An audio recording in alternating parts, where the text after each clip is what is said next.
This is the Troll Patrol. Live. With Justin. Freakin. Welcome to the Troll Patrol. Live. It's a freaking Tuesday. Don't high me or be. I am not high enough for this shit. Good evening, everyone. Back to regularly. I always fuck regularly. I even have the audio of me saying it multiple times for a voiceover I had to do the other day. I shared that out in the Discord. I don't think I have it anymore. I can't play it for you guys. But it took me like 20 takes, and I still don't think I said it correctly. I had to go and listen to the dictionary say it over and over again. Warlord, your birthday. Oh shit. I'm gonna have to think on this. I'm gonna have to get Warlord something regularly. So, you guys do anything interesting last night? Anything interesting happened to you guys? I don't believe I'm going to do panels on other people's channels during the time that I'm usually on. I feel like I shortchanged you guys last night because that was not... Nobody learned fucking shit. Nobody learned fucking shit. Nothing got accomplished.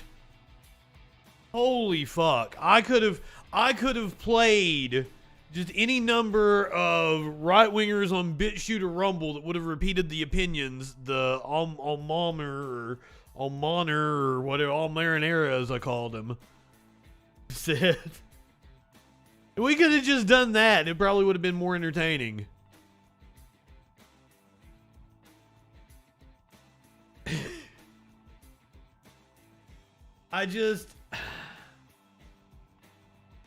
And like apparently nobody in their Discord likes me at all, so. But I'm still over there raising hell. One of the dudes said that they were tempted to troll the troll. Please, I dare you. How do you think you're going to troll the troll? They're talking about my 5 views on Twitch, not realizing like my channel is a lot bigger than the channel I was on. That's why he invited me. Go look at my views on YouTube.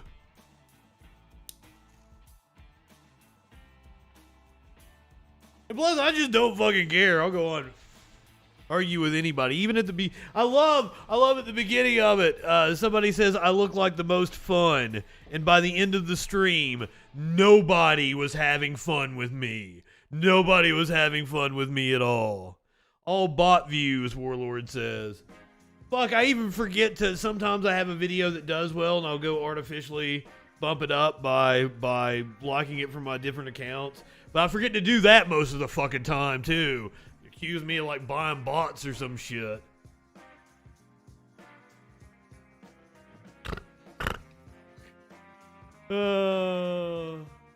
I debated on whether I could even use this as a meme because it's not really a meme. It's just kind of a quote from Rick and Morty. Yeah. Do you remember our friend Jake Jacobs from the Jake Jacobs Show? He went over to Poland and did an interview with one of their media organizations, and I commented like, "Oh, the Nazis have invaded Poland again."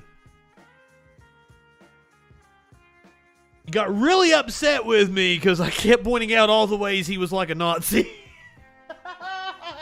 Because like his whole thing was like the socialists, blah blah blah blah blah.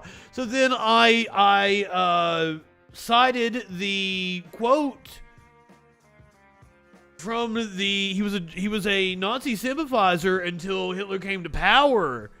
And then fought against the Nazis, spent the last years of the war in a concentration camp. And it's one of the most famous quotes from the Holocaust. It's like, first they came for the socialists. Like, I shared that. I'm like, dude, read this. Which side does it sound like you're on? The Nazis tried to destroy gender science. Nazis banned and burned books. I can't get my fucking bowl is clogged. And even on the panel last night, like on the clip that I clipped for Facebook, like you see me like looking to try to like, is my bowl clean? In their Discord, they kept trying to make fun of me for smoking pot. I think it's hilarious because this stoner knows a hell of a lot more than you guys do.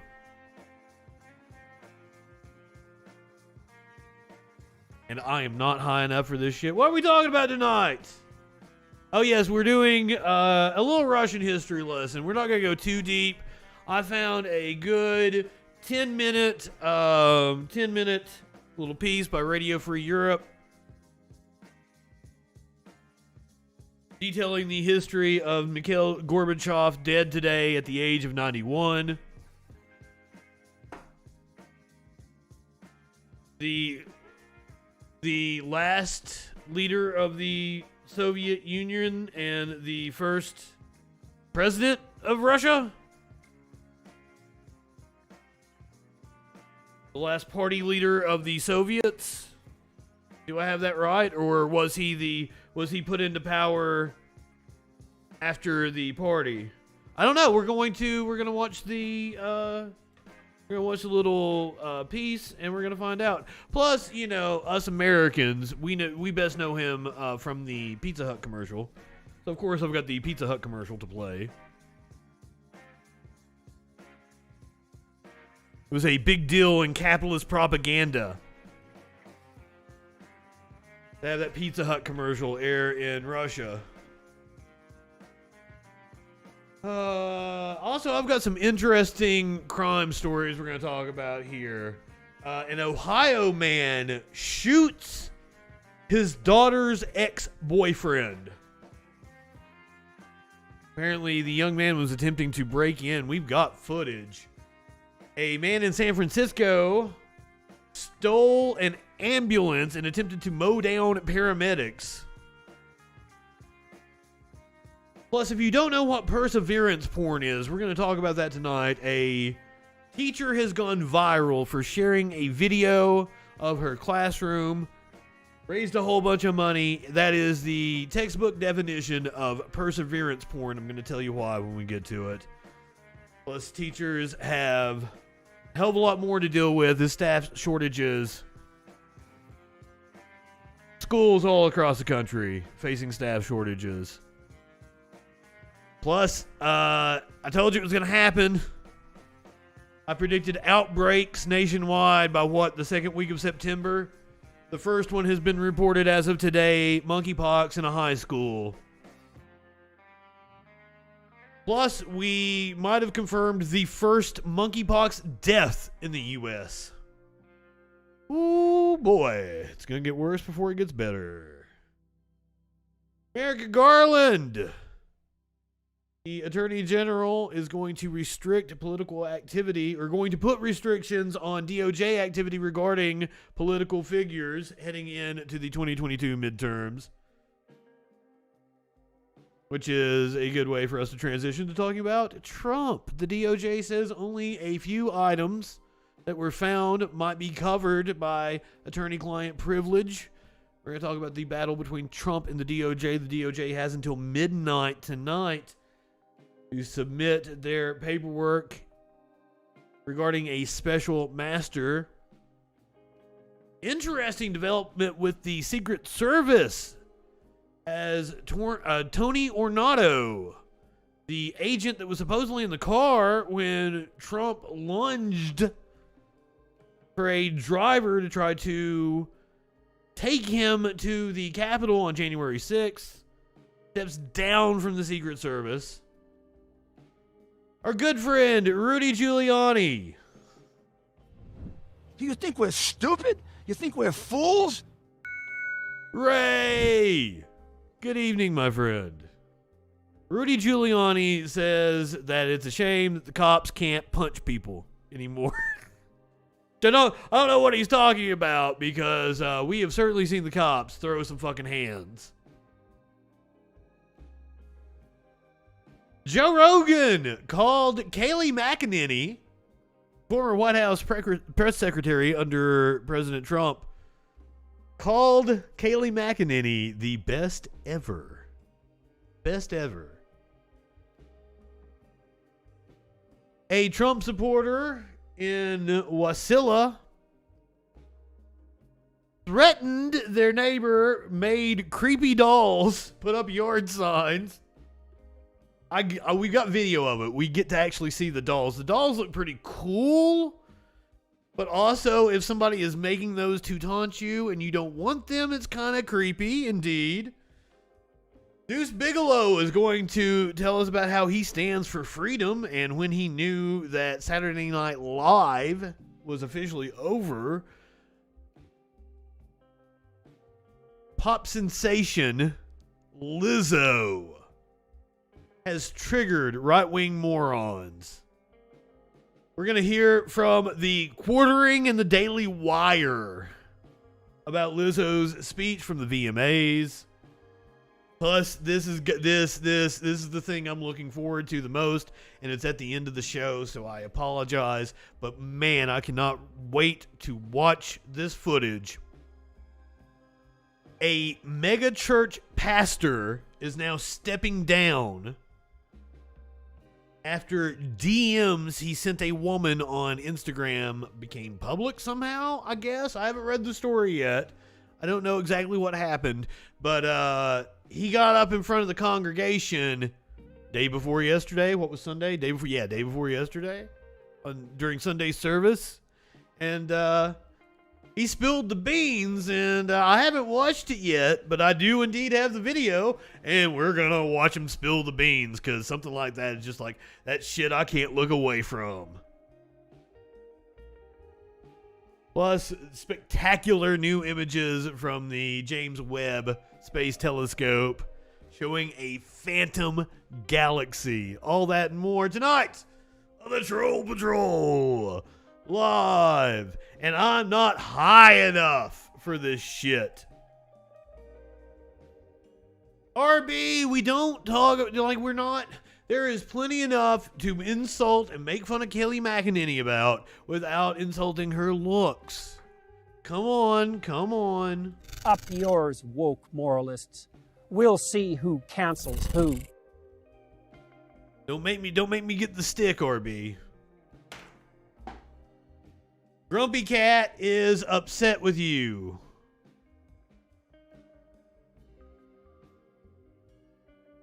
I plugged it, Warlord. Jesus. Warlord's always antsy. I guess since you want to do the Pizza Hut ad first, we'll do it first. I was going to do it after we actually learned something, but here we'll do the brain rot first.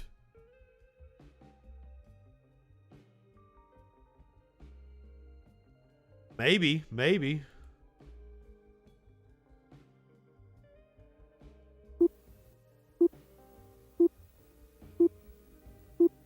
Ooh, I love it has the countdown on it. Meat Cakes, good evening.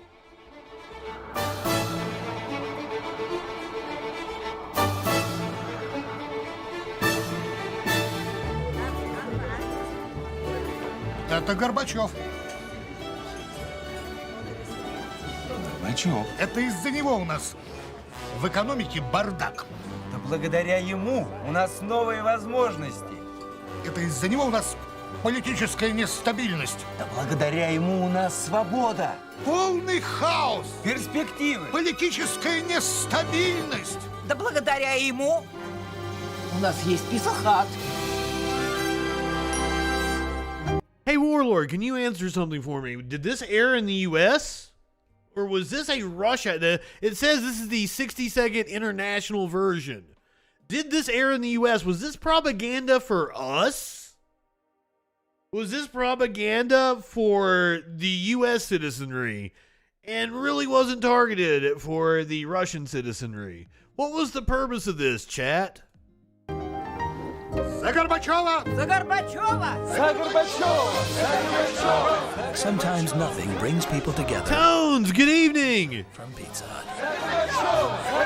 The voiceover is in English. Tones, this is an interesting question. I want you to weigh in on this.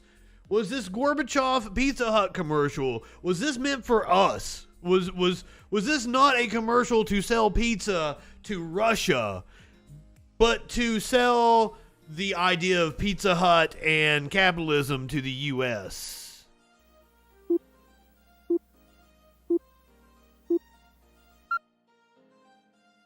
1998?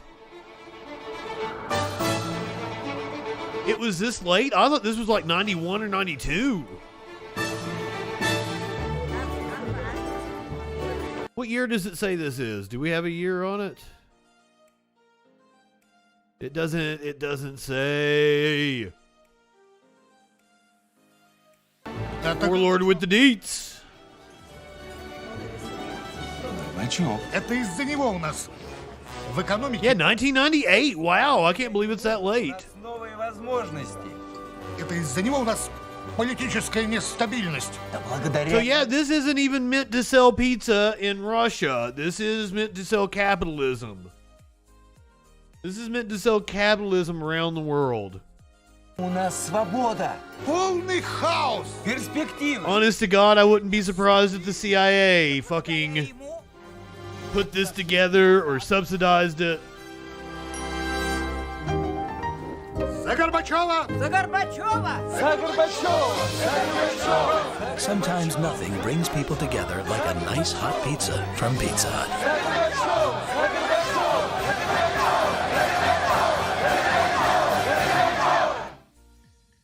Totally not great pizza. Crew control. God damn it.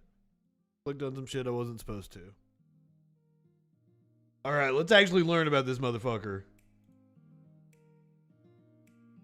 This is a piece from Radio Free Europe. I think does a good job going into the actual history. Flames and gunfire on the streets of Moscow. In August 1991, a coup was launched in the Soviet Union with the aim of toppling Mikhail Gorbachev while he was on holiday in Crimea. The coup unravelled, and after 3 days under house arrest, Gorbachev returned to Moscow. Not CIA propaganda, yeah. И умные люди, имейте в виду. И уж если они пошли, то не по... I identify the propaganda, warlord. I identify the propaganda. недопонимания, а наоборот. I was hoping, like, I didn't actually watch this. I just kind of, like, skimmed through it. Like, okay, this looks like it's going to be a good summation, but it doesn't talk about how he came to power and everything. Их история заканчивалась. Они с этим не согласны были. Yeah, okay, you say it was because it wasn't in English tones, but it had subtitles and the narrator was in English. Although the coup failed, Communist Party control was mortally weakened, and the Soviet Union itself quickly began to fall apart. It led to the conclusion of a political career that changed the world, ushering in the collapse of the Soviet bloc and the end of the Cold War. Pictured here with his maternal grandparents. Okay, here we're going into the history. Born in Privalnaya in southern Russia in 1931. As a student, he joined the Communist Party, rising through its ranks in the 1960s and 70s. By the 1980s, he was the youngest member of the Politburo, the highest decision-making body in the country.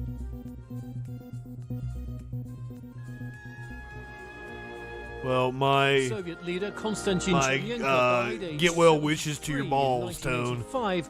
It was the third death of a party general secretary in 3 years. Gorbachev, aged 54, became the new leader.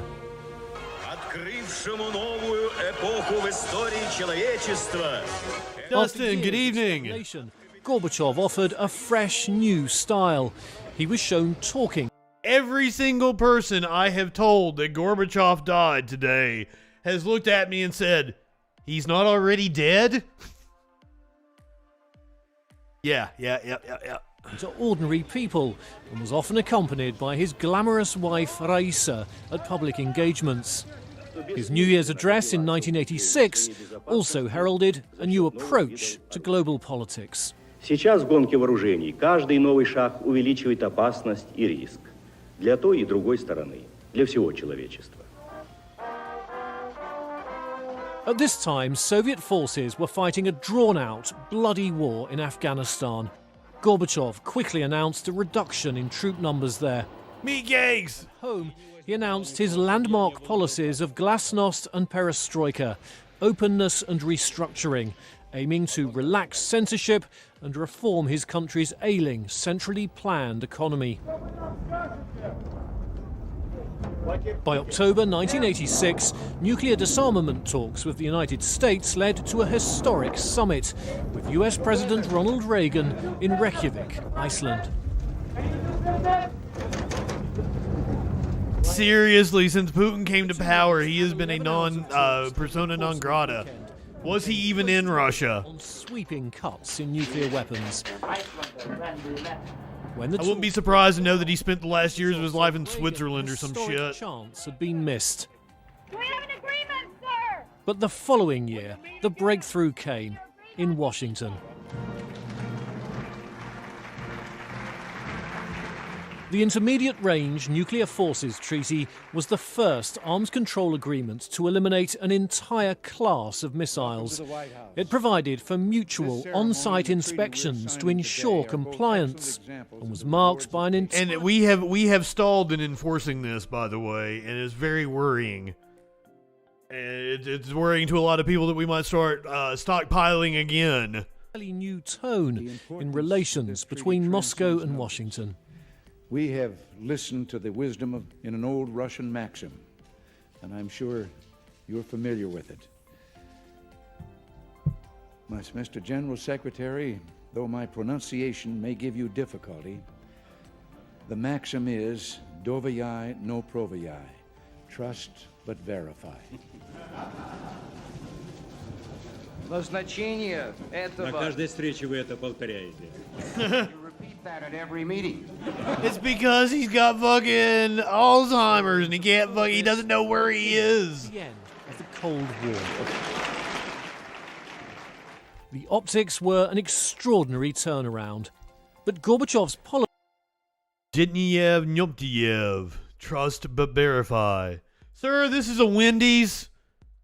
I probably butchered it worse than Ronald Reagan did. Policies were about to make an even bigger impact. Reagan had called on Gorbachev to tear down the Berlin Wall. When Gorbachev arrived in East Berlin in October 1989, there was a rapturous reception. But East German leader Erich Honecker was less pleased to see him. In Germany, they called this moment the kiss of death. Gorbachev told Honecker he would not support a crackdown against anti-government protests, suggesting dialogue instead. 2 days later, 70,000 people took to the streets of Leipzig. Within a week, Honecker resigned, and within a month, the Berlin Wall came down.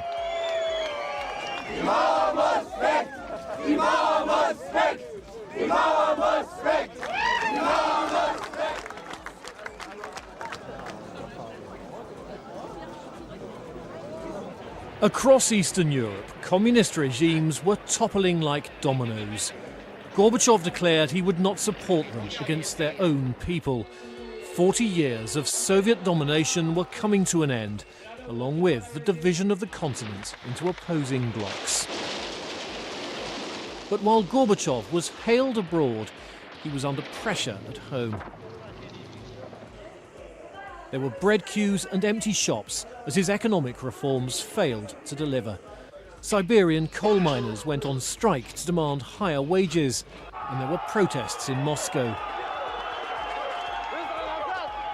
Gorbachev was heckled at the Congress. Radical leftist agenda. Where his reforms. Welcome, thank you for the raid. To sit for the first time. For the Soviet Union. Nabokov. I fucked your name up, but I love your face. In April 1989, I'm glad you're here. Soviet forces killed. Welcome, everyone. I am Justin FREAKIN. I do a nightly news show. Clearly, one of the biggest stories today was the death of Mikhail Gorbachev. We watched the Pizza Hut commercial just a little bit ago as fun, but now we're kind of like doing a deep dive into Gorbachev. We got about 5 minutes left in this video, and then we're going to move on to... I've got some crazy stories. This Ohio man shot his daughter's boyfriend. We got video of that. A man stole an ambulance and tried to run down some paramedics. I'm going to try to educate everybody in what perseverance porn is. A teacher's video went viral showing her empty classroom, and it raised a whole bunch of money. And TV stations have been running with that as a feel-good story. But it's actually a dystopian story. It's called perseverance porn. I want to get into that. Plus, we're going to talk about Trump versus the DOJ, the first case of monkeypox reported in a high school, and the first death reported. And we're going to do some fun shit like Lizzo's speech from the VMAs, which triggered a bunch of right-wing morons like the Quartering and the Daily Wire. Deuce Bigelow says he stands for freedom. And since you guys are new here, I'll go ahead and let you know, pretty much sum up my philosophy is that I would give anything in the world to piss in Dan Crenshaw's open eye hole. Give me that eye, pussy, sir. Oh, and like content warning, because while we cover serious topics and we delve into the real news, I get stoned and cuss a lot, so boom! Love you guys. California Fools, thank you for being a freaking follower. Glad to have you. Now, let's get back to Maville Jones. Love your face. Thank you for being a freaking follower. Am I a Zionist? No. I am hardcore behind holding Israel accountable for targeting journalists for where... Oh, motherfucking fuck! God damn it! Who fucking did that, you fucking piece of shit? Meatcakes, I love your face, but God, why now? Why now? At least we're watching a video.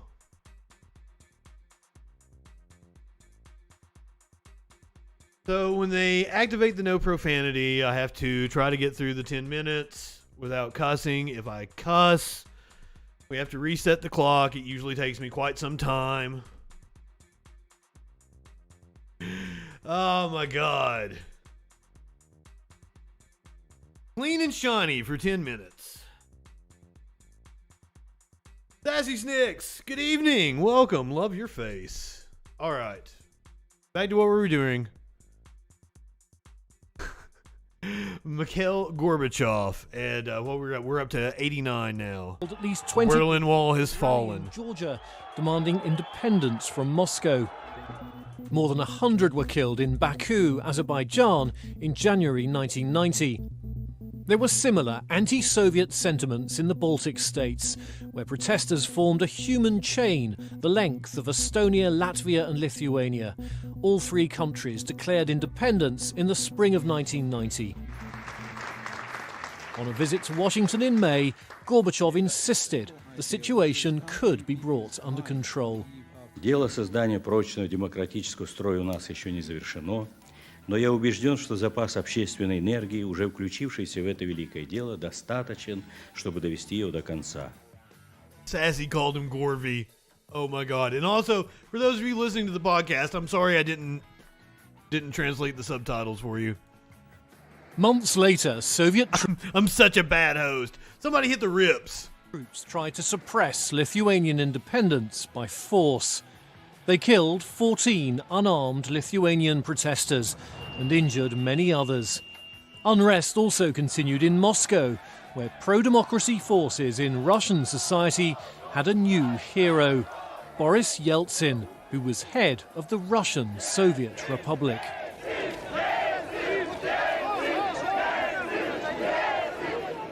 The crisis reached its climax in August 1990. The birthmark finally consumed him. Senior communist hardliners launched a military coup and declared a state of emergency. Resistance formed around the White House, the seat of the Russian parliament, led by Boris Yeltsin. Gorbachev would later praise Yeltsin's role. В этот момент, Lazy. когда он выступил, Touche. возглавил сопротивление путчу, The Pizza Hut grease clogged his veins. могла по-всякому обернуться. И я думаю, здесь надо отдать должное. Он сыграл огромную историческую роль. Following the coup attempt, Soviet republics began declaring independence one after another.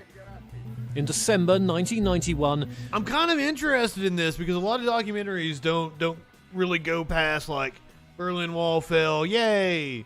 One by one, the Soviet countries fell, blah blah blah. They don't really go into what happened in the 90s. I hope Gorbachev and like the relationship to the early Clinton administration is covered. Yeltsin came to a hunting lodge in Belarus to finish off the Soviet Union. He met the Ukrainian... I guess actually... And the chairman of the Gorbachev hands off power Stanislav before Clinton comes in. Who made the historic announcement. Мы подписали соглашение о том, что мы учреждаем содружество 3 независимых государств. Other republics quickly joined them. By the end of the month, the Soviet Union ceased to exist, and Gorbachev was out of a job.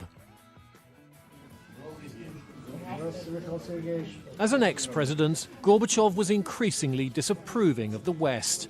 He accused the West of reneging on promises not to enlarge NATO to include former members of the Warsaw Pact, which had disbanded in 1991. Gorbachev has been NATO and critical of Russian President Vladimir Putin, but he supported Russia's military actions abroad, such as its 2008 war with Georgia and its 2014 annexation of Crimea from Ukraine. Interesting. Later that year, at events marking 25 years since the fall of the Berlin Wall, he accused the United States of triumphalism in its dealings with Russia. Мы в начале нынешнего века никогда We've not met in such a tense and dangerous environment since the turn of the century. The world stands on the brink of a new Cold War, and some say it has already begun. In October 2018, the United States announced it was pulling out of the nuclear deal that Gorbachev signed with Reagan in 1987. Gorbachev wrote an article in the New York Times saying a tremendous accomplishment was in jeopardy. Lazy, if I'm not mistaken, there was a survey done a few years back that said like most people felt like they were better under the Soviet regime. Back in 1990, or that they were better off. I don't remember exactly how it was phrased. Bringing the Cold War to a peaceful conclusion. Somebody could find that for me. That would be cool. World history was beginning. Bindo, welcome. Thank you for being a freaking follower. As the hopes of that time faded. So there you go. Died today at the age of 91. I can't say what I really want to say because I've still got 4 minutes before I can cuss again. So just somebody in the chat say it for me. On Sunday night, last night we did the panel. On Sunday night we covered the catastrophic monsoon in Pakistan. This is some wild video. Yeah, how in the world do I have an ad? This don't happen to me often because I have mucho ad blocker. I'm not Dustin. Especially now I got an ad on YouTube somehow. YouTube keeps trying to find ways to get around my ad blockers. It's not cool, YouTube. But we did the story about the monsoon in Pakistan and the catastrophic flooding. Over 1,000 people dead. This is some wild video that I wanted to show you. A luxury hotel swept away.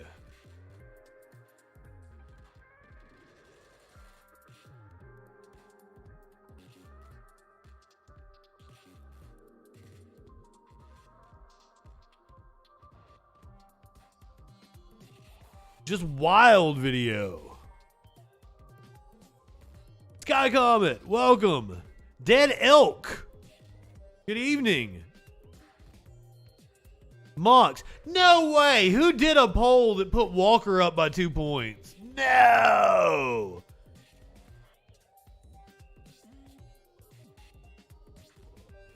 No way. I mean, I could see like a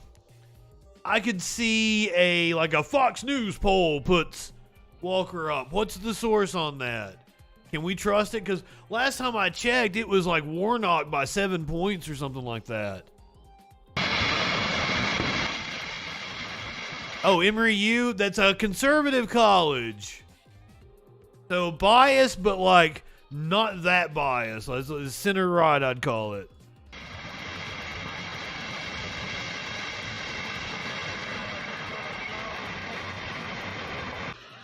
Just the collapse of this whole hotel is just insane. And I feel so sorry for all the families affected. And like, horrible time for this to happen in the middle of a worldwide drought.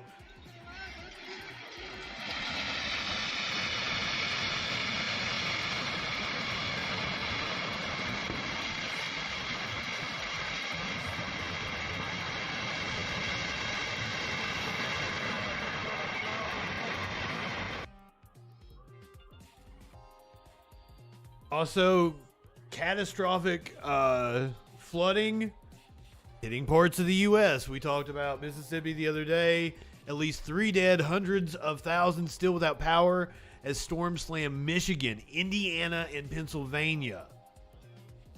A wall of storms that roared through a swath of the Midwest and South with heavy rains, hail, and wind gusts of up to 80 miles per hour killed at least 3 people and knocked out power to more than 1 million homes and businesses at the height of the tempest. The storms could bring more havoc to the east later Tuesday and beyond. Downpours and dangerous wind gusts were possible in Washington, Baltimore, and Philadelphia. In Michigan, police in Monroe said a 14-year-old girl died after touching a downed power line.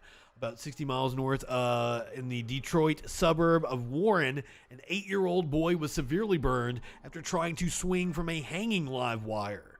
The Detroit Free Press, my God. He and his brother were hospitalized. The storm knocked down about 3,000 power lines in the state. Motherfucker, I made it through the 10 minutes. Goddamn motherfucking chip fuck piss motherfucker. I would describe my political views as right-wingers or morons. And I choose that term. This is a good get-to-know-you story, I guess. I choose that term, right-wingers, because it's all libertarians. Anybody that calls themselves libertarians. There is technically left libertarians. You would call me a left libertarian, but I don't describe myself as a libertarian. Libertarians, Republicans, and most of the Democratic Party. That encompasses all of them, those shit fucks. So that's my political views. Right wingers are morons. Yeah, Mox is right. I'm somewhere on the progressive to anti-capitalist pipeline. As I say many times, I get called a commie by dumb fucks. I file my taxes as a small business owner. I work for myself. I'm a contractor. It's why my graphics and shit look so good. I'm a contractor for video services. I'll edit your podcast, shit like that, right? Have I done the crab rave for Gorbachev? Yes. Did you guys crab rave for him, right? I saw crabs, I think. Closer to the live-in! Oh, Mox! Oh! Up yours, woke moralists. We'll see who cancels who. Closer to the live-in to the pipeline. I mean, I am an institutionalist. Like, I'm not a tear down the system kind of guy. Like, I'm not like let's bring about revolution. I mean, I'll put on my combat boots and my fucking my PPE vest, and head down to the protest if I need to. I find myself so often saying that, and since we're just yakking now, let me put back up the meme of the day. We always start the show with the meme of the day. The show has a format. You guys will get used to it. I'm a little more, because I was in broadcasting for most of my career, I'm a little more structured than most Twitch broadcasters. I'm a little more like a TV show, radio show. But I fucking love the interactiveness of this shit. And that's why you can call me. My phone lines are open. Anybody can call in. And like, I like hearing from people that, you know, agree with me or nominally agree with me. But I really like arguing with dumb fucks. Just punching right. Fair enough, Mox. Fair enough. And yeah, I do feel like the chat is probably more to the left than I am. But it kind of comes from the fact that I did news for years, and like I know politicians. When I was on the panel last night, I kept bringing up like politicians are really just like you and I, because I've met them. Like there's no mysticism to me. So like I get really annoyed when people are like talking about this nebulous they that are ruling over us. Like they kept referring to the like Democratic establishment. And like, no, like there are factions in the Democratic Party, and you can call them out for their positions and everything, but being like, well, like, they stopped Bernie from being president. No, they didn't. Like, just the more conservative coalition won out. We just didn't show up in strong enough numbers to elect Bernie. That's all it is. Like, Bernie would have won in a general election just because more people are engaged, but people just fucking don't show up for primaries, and it kind of upsets me.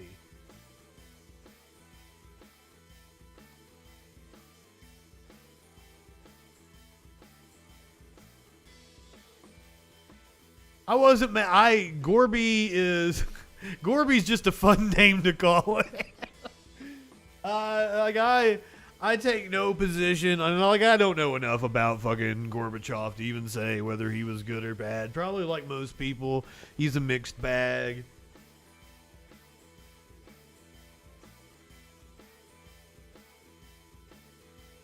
And yeah, the positions he took during Putin's reign, that the video detail kind of surprised me. All right, let's do these fucked up crime stories I got, and then we'll take a commercial break. We'll come back. We'll do political shit. Content warning, motherfuckers.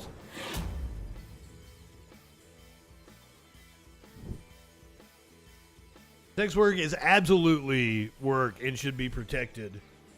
And I love sex workers. They are amazing people. I've known many in my life. I have patronized many in my life.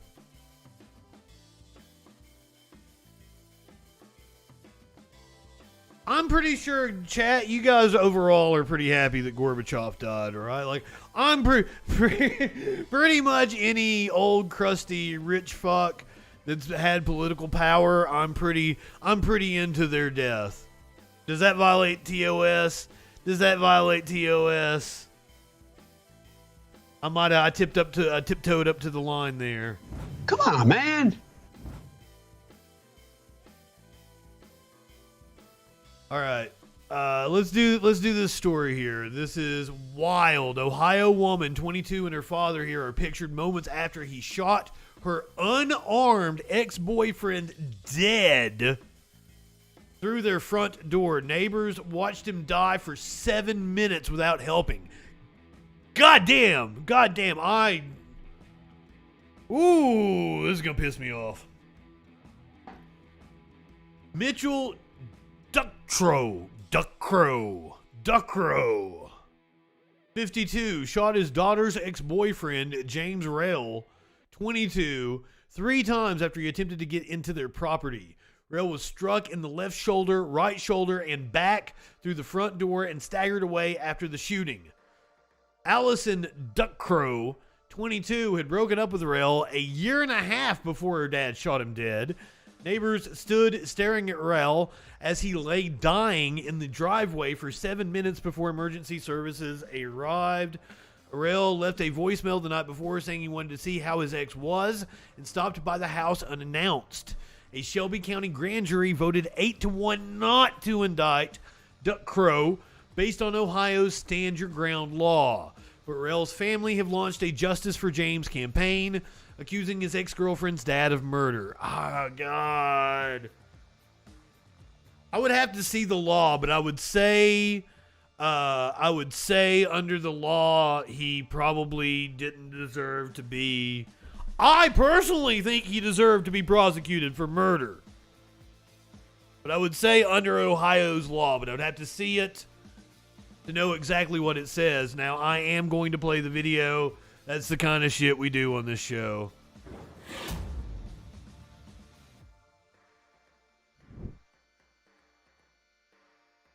Indeed, you might find the video disturbing.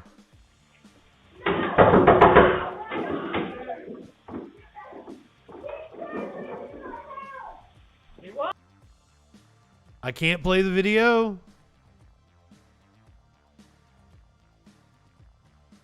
Corey's telling me I can't play the video. I always play the video. I want to play the video. I haven't watched the video. This is what we do on this show. I play the video. I play the video.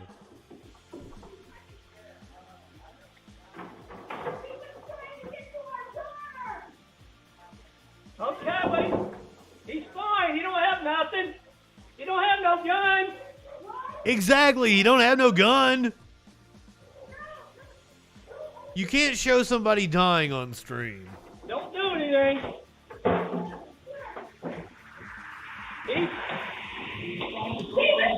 That violates terms of service. Okay, well, he's not moving. He don't have a gun. He broke our door in, trying to get to our daughter. Our daughter's busted in. Okay, hold on. Did you shoot him? Yes. Oh, he's already been shot now. Call 911. We're on the phone with him right now. Okay, he's not. Did you shoot him? Yeah, I saw like a snippet of the you can see the shooting somewhere. After our daughter, but my husband shot. He come barreling in right behind me and my daughter in the car. No, it was the dude, and he shot through the door. Like what kind of absolute madman, coward shoots? Oh, the wife shot him? I thought it says.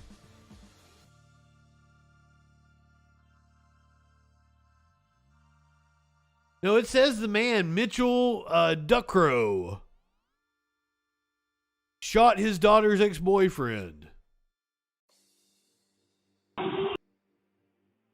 We'll go back to the beginning here and see what she says. So this is like the 911 call, I guess?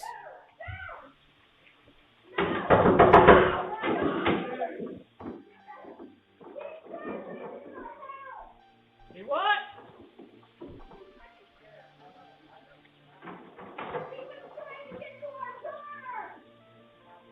Okay, wait.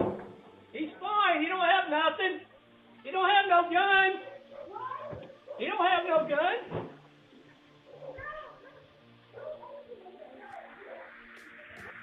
Don't do anything. He's trying to break in and get to our daughter. Okay, well, he's not moving. He don't have a gun. He broke our door in, trying to get to our daughter. Our daughter's busted in. Okay, hold on. Did you shoot him? Yes. Okay. Call the. We're on the phone with him right now. Okay, he's not moving. He ain't going nowhere. He did. I don't know. I heard 5 shots. Like, what the? No, 3 shots. He broke into our door, coming in after our daughter. But my husband shot. Yeah, she says my husband shot him. Barreling in right behind me and my daughter in the car. Oh, jeez. Yeah, so we got in here and he wouldn't leave. We kept telling him to leave. Yeah. Yes, I believe it is extreme. Mox with the Ohio code over here. We'll find out. Oh my god. Oh my god. He's fucking so sorry. I'm so sorry. Obviously, this was a that mean was he dating her? They dated a long time ago. A year and a half ago they dated, but there's more video. Yeah, this is the actual shooting, so this is the part that's gonna be hard to watch.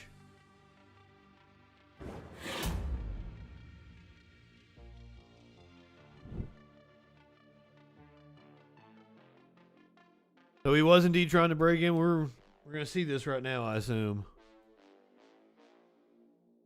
Like he was kicking the door down, because that's a little different. He was trying to kick the door in or something. He looks scrawny. Looks like I could beat the fuck out of him.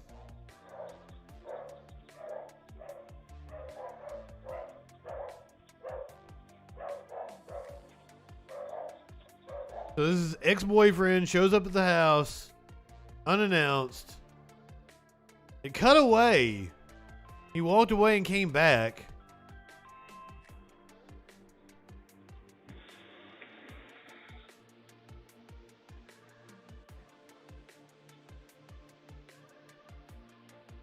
The dude's just got the teenage hormones raging.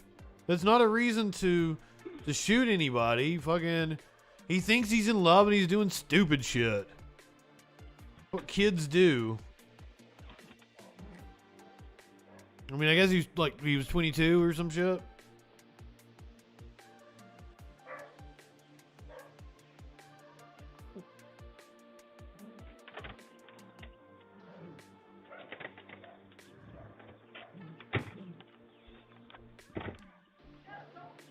He is indeed trying to open a door. That's fucked up. He is trying to force open a door now. See, this makes it murky. Damn, yep. He's trying to force his way in. He did say, I have a gun.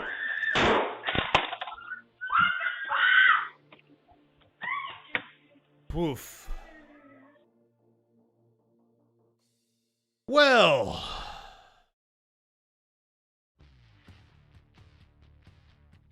Jeffrey Heffer can be seen walking across Ducters. Find out who he is.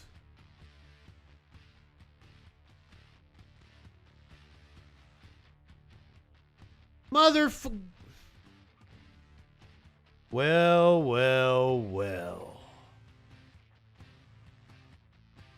Warlord, how dare you?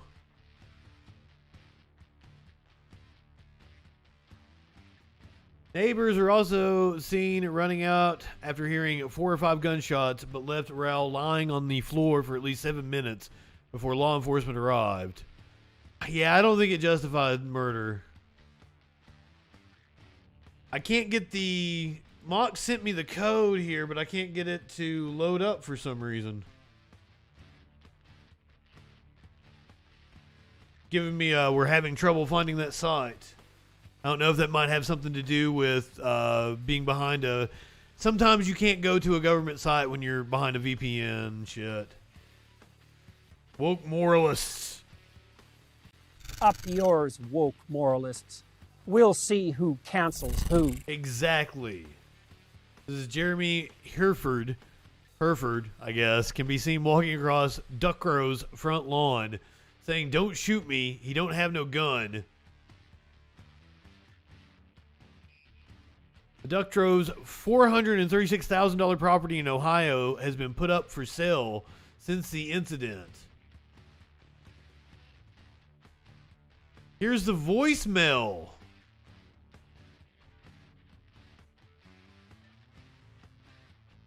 This is the voicemail he left for her. Hi, Ollie. It's James.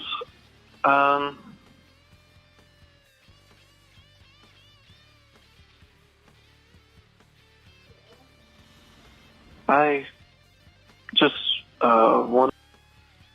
Oh, the video's buffering on us here.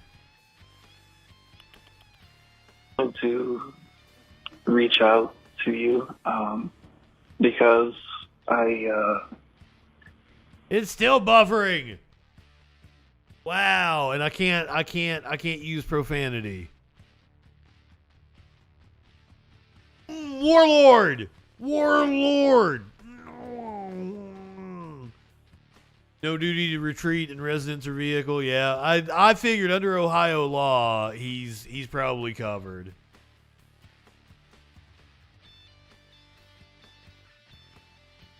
I just wanted to see how you're doing, and maybe hear from you if that would be all right, I guess. It's been a while since I've talked to you, and Yep, not a reason to kill the kid. I mean, like, seriously.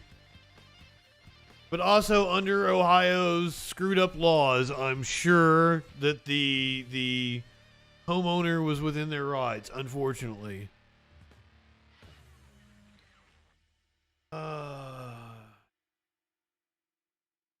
Did Twitch play an ad? I don't know what's going on. Things are weird.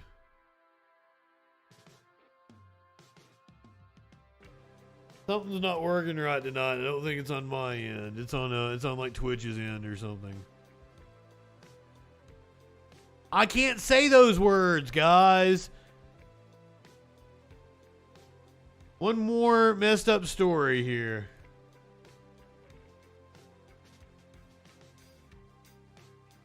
No, I'm not going to say it, Warlord.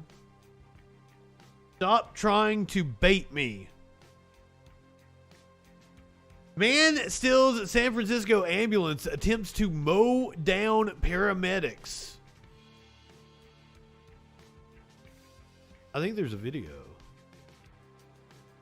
I might have to switch servers on the VPN. That might be what's giving me a hard time right now. I thought there was a local news hit on this.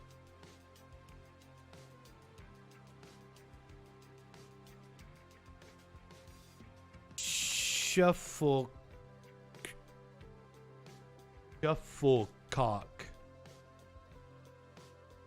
What's shufflecock? I said it. What? No, you didn't.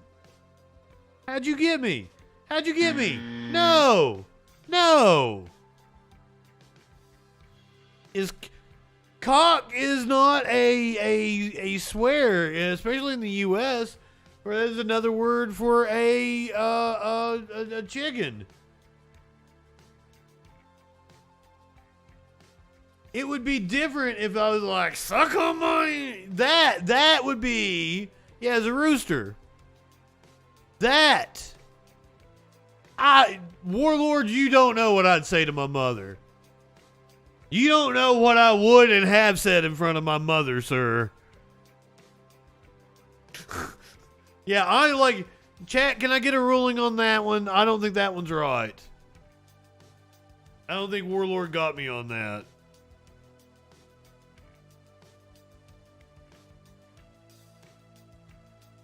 Yeah, double entendre words. Yeah, there you go. Can't be doing that stuff, Warlord. Oh, but yeah. I talk exactly the way I talk to you guys in front of my mom. San Francisco police are searching for a suspect who attacked two San Francisco paramedics as they were sitting in an ambulance. It happened in the city's Mission District just before 7 this morning. KTVU's Alyssa Harrington joins us now with the latest on how those paramedics are doing. Alyssa. Well, Julie, luckily they were not physically injured.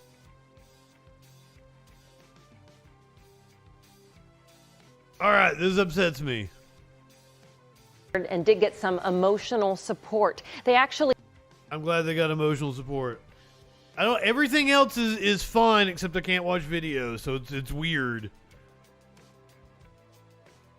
But I'm going to take a commercial break. I'm going to play the commercials on Twitch. I noticed you guys say it in the chat. Somebody said it in the chat last night, like about other streamers playing a lot of. Oh, I gotta wait out the 2 minutes. That's right. So somebody said in the chat about streamers playing a lot more ads. That's because they made us an offer for 50% ad revenue, and you got to play 3 minutes worth of ads to get a 50% cut of advertising revenue. I'm sorry, Sky Comment. I don't like where. Oh, you call foul. Oh. Nope, I read it and didn't get it. No, that was witty. I'm so sorry. You did indeed deserve props on that one. I need a congratulations. I need a celebration. Kind of like the Majority Report has the shofar. I need something like that. I don't know, maybe around here it's Sexual Anarchy. You live in sexual anarchy?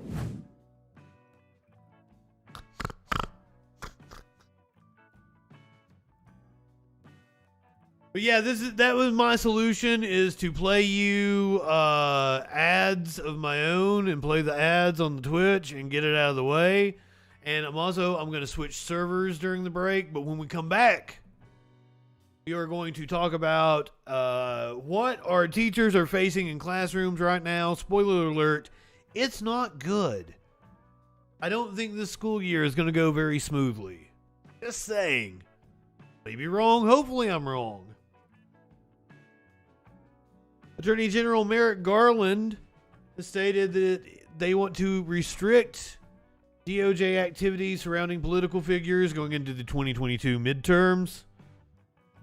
We're going to talk about Trump versus the DOJ, the Secret Service agent who was in the car when Trump apparently lunged at the driver to get him to take him to the Capitol has stepped down. Rudy Giuliani is upset that cops can't punch people, which is weird because we watch cops punch people all the time. We watched it just the other day in Utah. A Trump lover harassed their neighbor with creepy dolls and yard signs. Joe Rogan called Kayleigh McEnany the best press secretary ever. Deuce Bigalow is going to talk to us about how he stands for freedom. Lizzo triggered the right wing with their... Lizzo triggered the right wing with her speech about women and oppression from the VMAs. All that and more on the other side of the break here on the Troll Patrol live.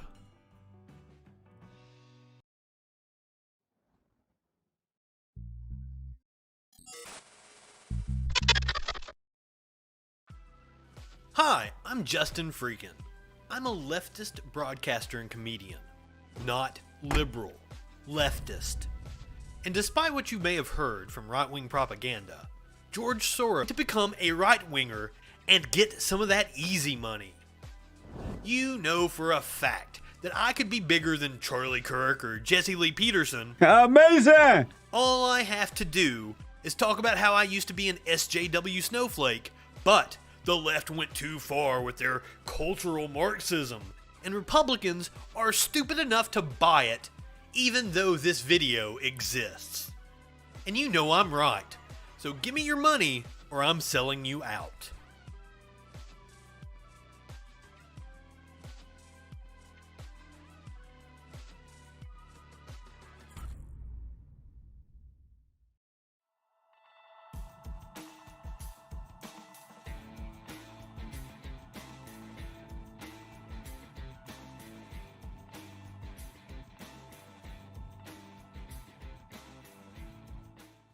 We live in turbulent times. The media is full of deception, conspiracy theories, and fake news. Now, more than ever, it is important to ensure you're getting information from a source that's freaking reliable. I'm Justin Mullins, and this is the Freakin' News. Get a breaking or interesting story with a humorous twist in about a minute weekdays, 8 a.m. Eastern on YouTube, BitChute, Odyssey, and more.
Where'd all my emotes go? Why does it look like I don't have a meme up because like I'm missing emotes from Twitch. Where are my emotes? Where are my emotes? Where my Soros paid me to say it? What happened? I was supposed to get more emotes, not less emotes. What? What? There's your meme. Take that meme. Welcome back, y'all.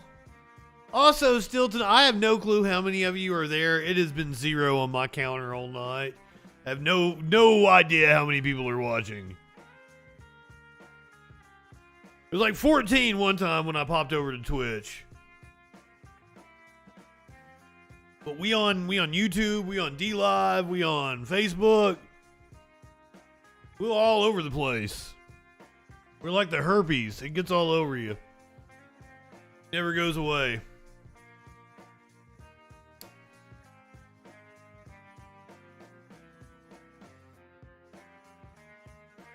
You be waking up with shit on the side of your face? You're like, what, that shit on the side of my face is herpes. Yeah, we on DLive. Yeah, watch it. Mox, watch this. Hey, Guy on the Buffalo, are you watching? Guy on the Buffalo is usually on DLive. If Guy on a Buffalo is watching right now. Like twice I've mentioned Guy on a Buffalo, and Guy on a Buffalo has commented. Are we going to get the trifecta tonight? Maybe not. But often ask and you shall receive. D Snyder's been owning some MAGAs. Richard Marx, I like just anyway. I'm a Richard Marx fan. Baby, this time.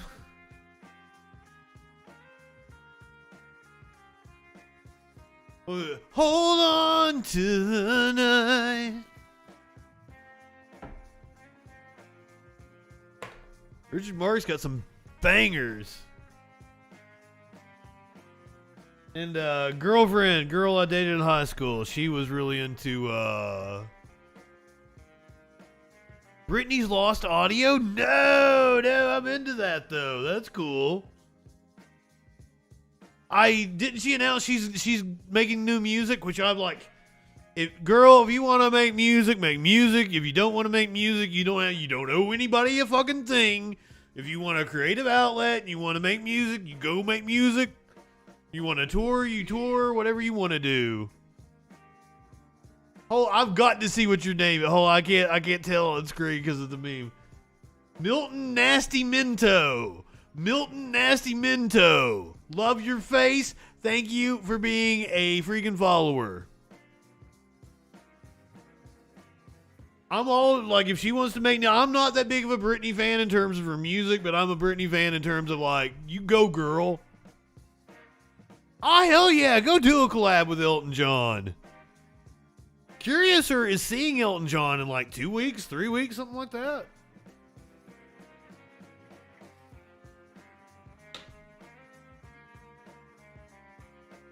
Brother.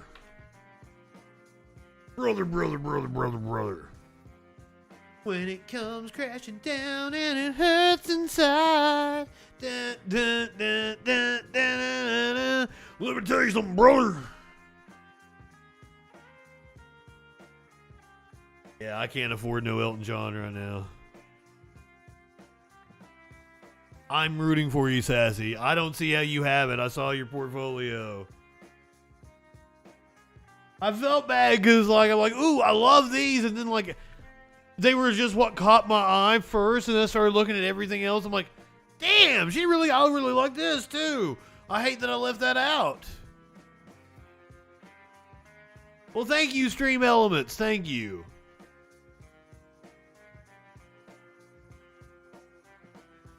It is a seller's market right now.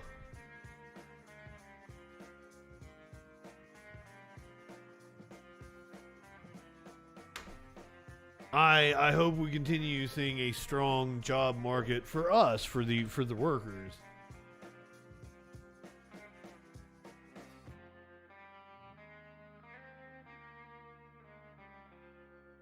Big Elton John fan, hell yeah. I went as Macho Man several times for Halloween. And that's, by the way, that's what it was one of the many things Matt Walsh had to say about me. But, you know, the most notable thing Matt Walsh had to say about me was, Justin Freakin, the formidable voice in the culture.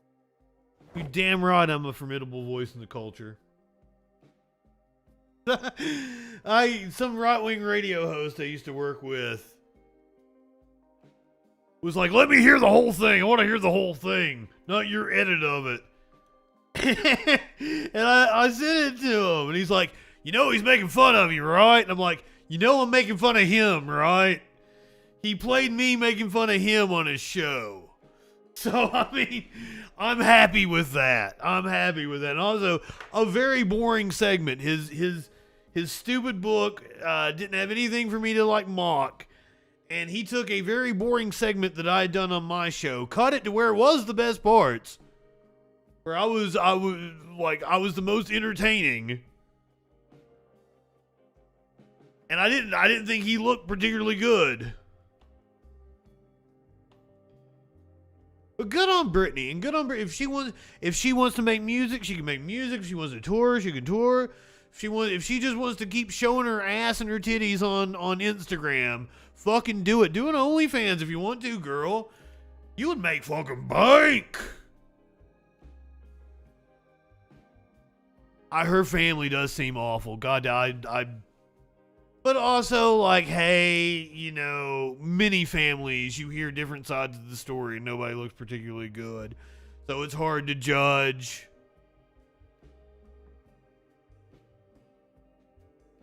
I don't know. Like, I think her dad was a piece of shit. Pretty sure about that. But other than that, and also, like, I don't know a lot about celebrities.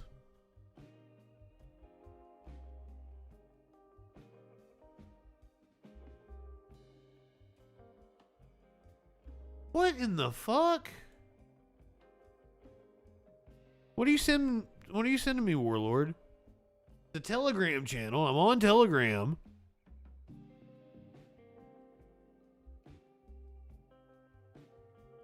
I've tried to broadcast through Telegram because I thought that was the way I got on Cozy. I tried to get on cozy.tv and I can't, like, yeah, I guess you got to be buddies with Nick Fuentes or some shit.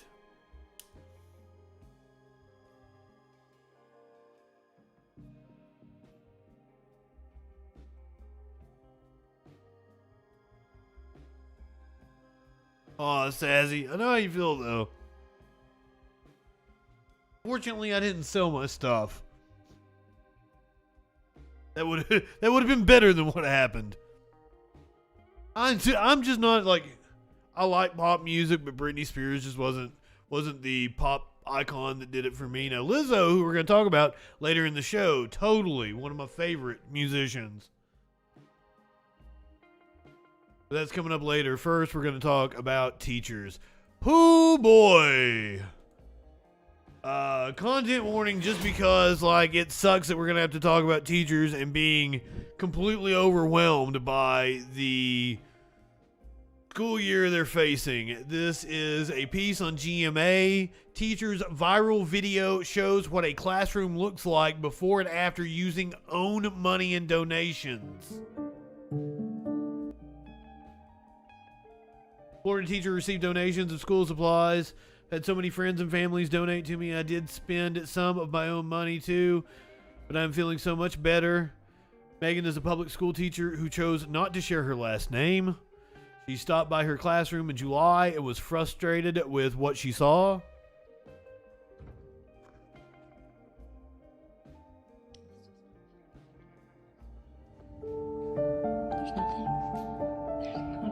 She said it doesn't feel like a kindergarten classroom. No shelves for a classroom library. The desks are weird for a kindergarten class. No cabinets, no rug, no leftover supplies or books. How much of my own money am I expected to spend? After garnering thousands of comments, Megan shared an Amazon wish list of supplies. This is the after shots. Yeah, what exactly are our taxes going to again? These are the after shots. Donations were needed to make a classroom look like this. Which, while a lot better, is still woefully inadequate. And this is presented as a positive story. A teacher in Florida said she received an outpouring of donations of school supplies after sharing a video showing her bare classroom just before the start of the school year. Megan, a public school teacher who asked that her last name not be used, says she took the past nearly 6 years off of teaching in order to raise her 2 children and returned as a full-time teacher this year. Oh, ma'am, thank you. Thank you for doing something that is thankless, is woefully underpaid. Megan said she took the video of her classroom so that she could show it to her mom, whom she said spent nearly $1,000 to outfit the first classroom she taught in out of college in 2014. She then decided to share it on TikTok in hopes, she said, of bringing awareness to the work that teachers put into their classrooms.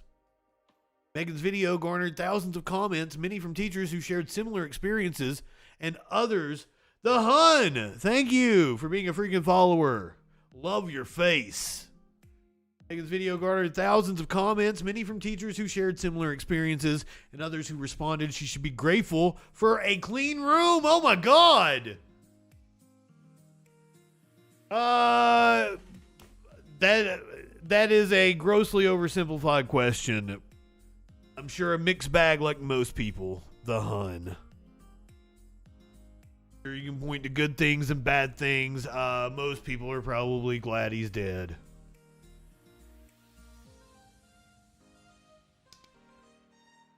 Oh. In addition to sharing the video, Megan also included a link to her wish list on Amazon. In doing so, Megan joined a growing trend in the U.S. where teachers post public wish lists of supplies they would otherwise have to pay for out of pocket, including everything from snacks for kids to books, educational materials, and classroom supplies like tissues and hand sanitizer. Yep. That's the society we live in. We are so callous towards each other, and I know this is coming from somebody who calls people dumb fucks on the reg. But this is an example of perseverance porn. This is Good Morning America highlighting a story of a teacher having to go to social media, and it's trying to sell you on the idea of like, oh, people are good. People are going to take care of you. The American people got your back. Instead of actually pointing out the flaws in the funding of education, and the number one fucking thing would be that it's tied to property taxes. We should do away with that and properly fund education. All schools should be properly funded, not have it tied to property tax. Yeah, fuck that news story editor. I don't exactly know why. I don't see the point. I didn't see the point you made. but probably, yes. Oh, for doing perseverance porn, the thing I was pointing out? Yeah, probably. I don't know. I think some journalists don't realize what they're doing. I've wrote many a perseverance porn story. I've wrote many a propaganda story in my career. I didn't know what I was doing.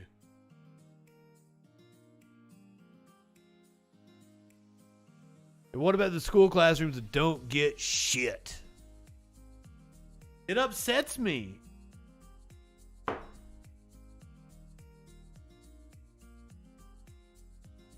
Don't even have kids. Don't fucking like kids. Fuck kids. No. Don't not literally fuck kids. Figuratively. Don't fuck kids. That's bad. But I don't like kids, and I want to properly fund schools. I want to make sure they're taken care of, fed. The fact that we don't offer free lunch and breakfast at schools is just absolutely insane. Not only should we offer free lunch and breakfast, we should give them fucking snacks.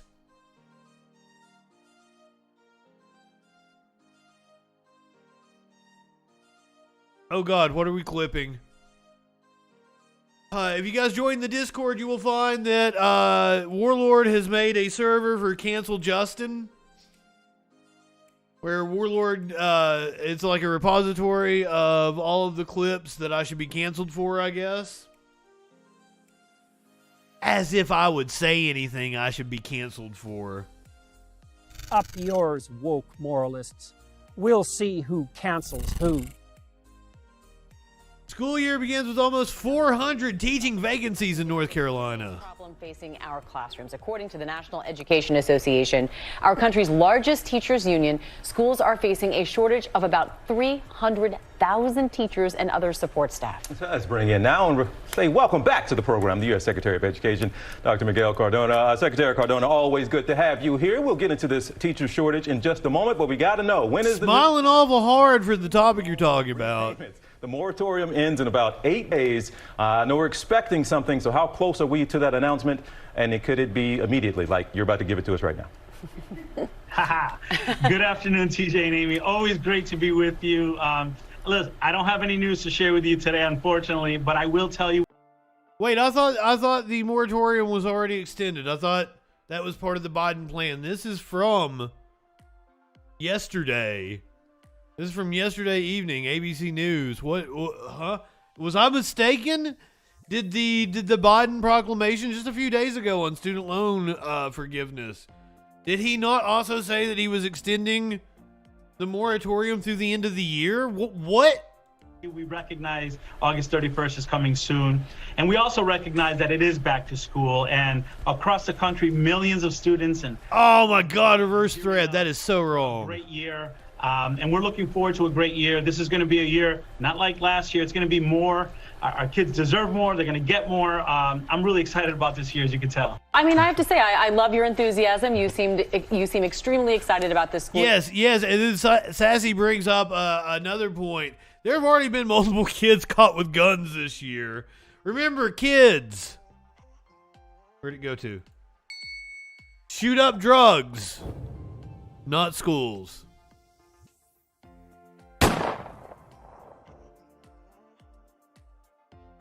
I have a feeling we're going to be doing all too many of those stories this year again. You say it's going to be great, but you also recognize, of course, that there is an alarming educator shortage that we're going into the school year with. So talk about any fears you may have about how that's going to directly affect students. And monkeypox and COVID. What can be done about it? The teacher shortage issue is a symptom of a teacher respect issue. You know, for decades, it's always like you're fighting to make sure that it's looked at as a profession. And you know, the salary right now doesn't measure up. It doesn't measure up. Okay. I was getting ready to say it's not a respect thing. It's a money thing. It's a benefits thing. Now, at the federal level, some of the strategies that we're promoting to address the teacher shortage issue, they're short-term and long-term. Short-term, look, use the American Rescue Plan dollars to provide teacher incentives, to bring back retired teachers without any penalty to their retirement benefits. Every student deserves a highly qualified teacher in their classroom. With regard to long-term, we're strongly encouraging the use of American Rescue Plan dollars to create grow your own programs. Let's get our students looking at themselves as the future teachers. Let's get our para-educators into a college program to come back as teachers using American Rescue Plan dollars. We should be doing that. Secretary Cardona, how much is the average teacher in the U.S. Starting salary right now, and what do you think it should be? I know different areas of the country are different, but what do you think the proper starting salary should be for a teacher in this country? You had what department? Every state. Very good question, Court. What I'll tell you though is, when adjusted, some states are in the 30s, $30,000, $32,000. That's unacceptable. The fact that we've normalized teachers working at Uber on the weekends or having to waitress on the weekends to make ends meet is unacceptable. What I will tell you is that the average salary across the country for teachers is 33% less than college graduates in other fields. No, don't literally fuck kids, Tones. Tones. That we're always going to have some shortages. We need to make sure that the salary is competitive enough for teachers to want to be there and stay there. When they have options that pay better, that show more respect, unfortunately, we're not going to be able to keep our teachers. So for me, obviously, there's no one number that's going to work across the country. The cost of living in different states are different. But let's look at a state-by-state comparison and see how much our teachers are making compared to other professions in that same state, and then we can have serious conversation about that. And at the Department of Education, we're going to highlight those numbers. You're going to see that on our website. You're going to see that on our social media feed.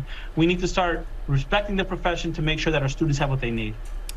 And I know you are, of course, the Secretary of Education, but you have some education news happening in your home as well. I understand you just sent your son off to college. Congratulations. Hey, hi, Smokey. Thank you. Thank you. Yeah, it's a big day. Like I said, this role of secretary is important, but not as important as my role as a dad.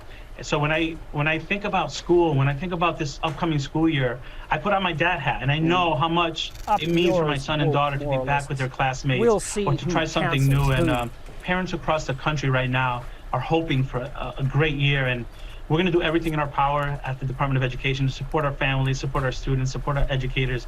This has to be the best year. Our kids have suffered enough. It's time to have a fantastic year. It certainly is. U.S. Secretary of Education, Dr. Miguel Cardona, thank you as always. Fuck this guy. Core. He's all sunshine and lollipops, but I don't think that's gonna be the school year that's gonna happen. Monkeypox case confirmed at Fort Bend ISD High School. Remember, guys, pretty much all the schools will be back in session next week. Pretty much every school in the country will be back in session next week. All of them for sure after Labor Day. Is that this weekend? That's this weekend, yeah. Next week. And first tonight, breaking news from Fort Bend ISD. Yeah, the district says it learned today that a high school student has contracted monkeypox. Matt Doherty joins us live in Missouri City with what we know. Matt? Yeah, the school district says it was alerted to... Hey, Mox, I'm doing like the Homer to Bart in the meme, like, at least two plagues. At least two plagues.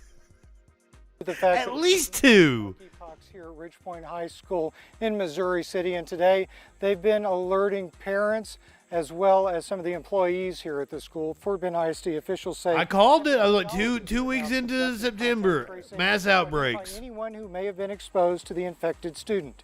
They say anyone who may be at risk will be notified directly. The school district says it will continue to follow the CDC's guidelines for cleaning procedures aimed at preventing the spread of infectious diseases.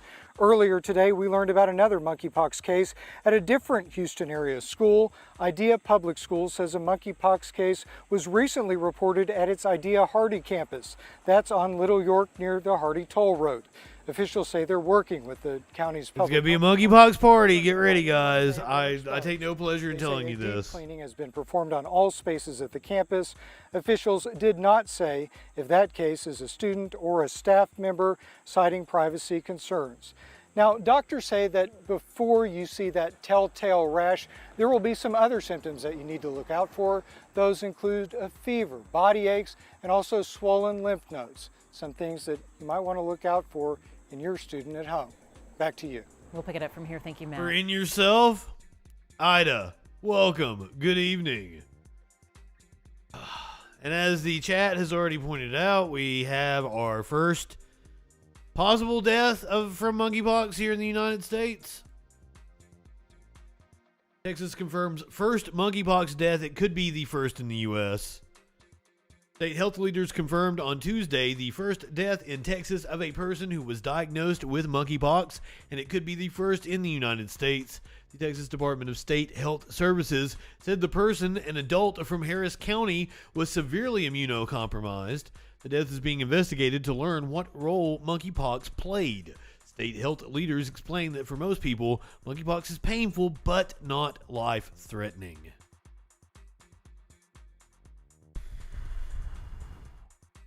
Yep, other pre-rash symptoms, hanging out with other people. Just I know it's still anecdotal, but the story of the entire plane getting monkeypox after a flight, that seems to suggest that it's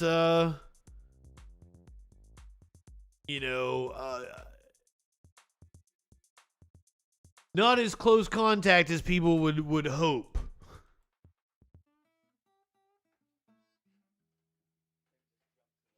Attorney General Merrick Garland puts new restrictions on political activities as 2022 midterm nears, and Trump claims partisan bias. Gives a shit what Trump claims.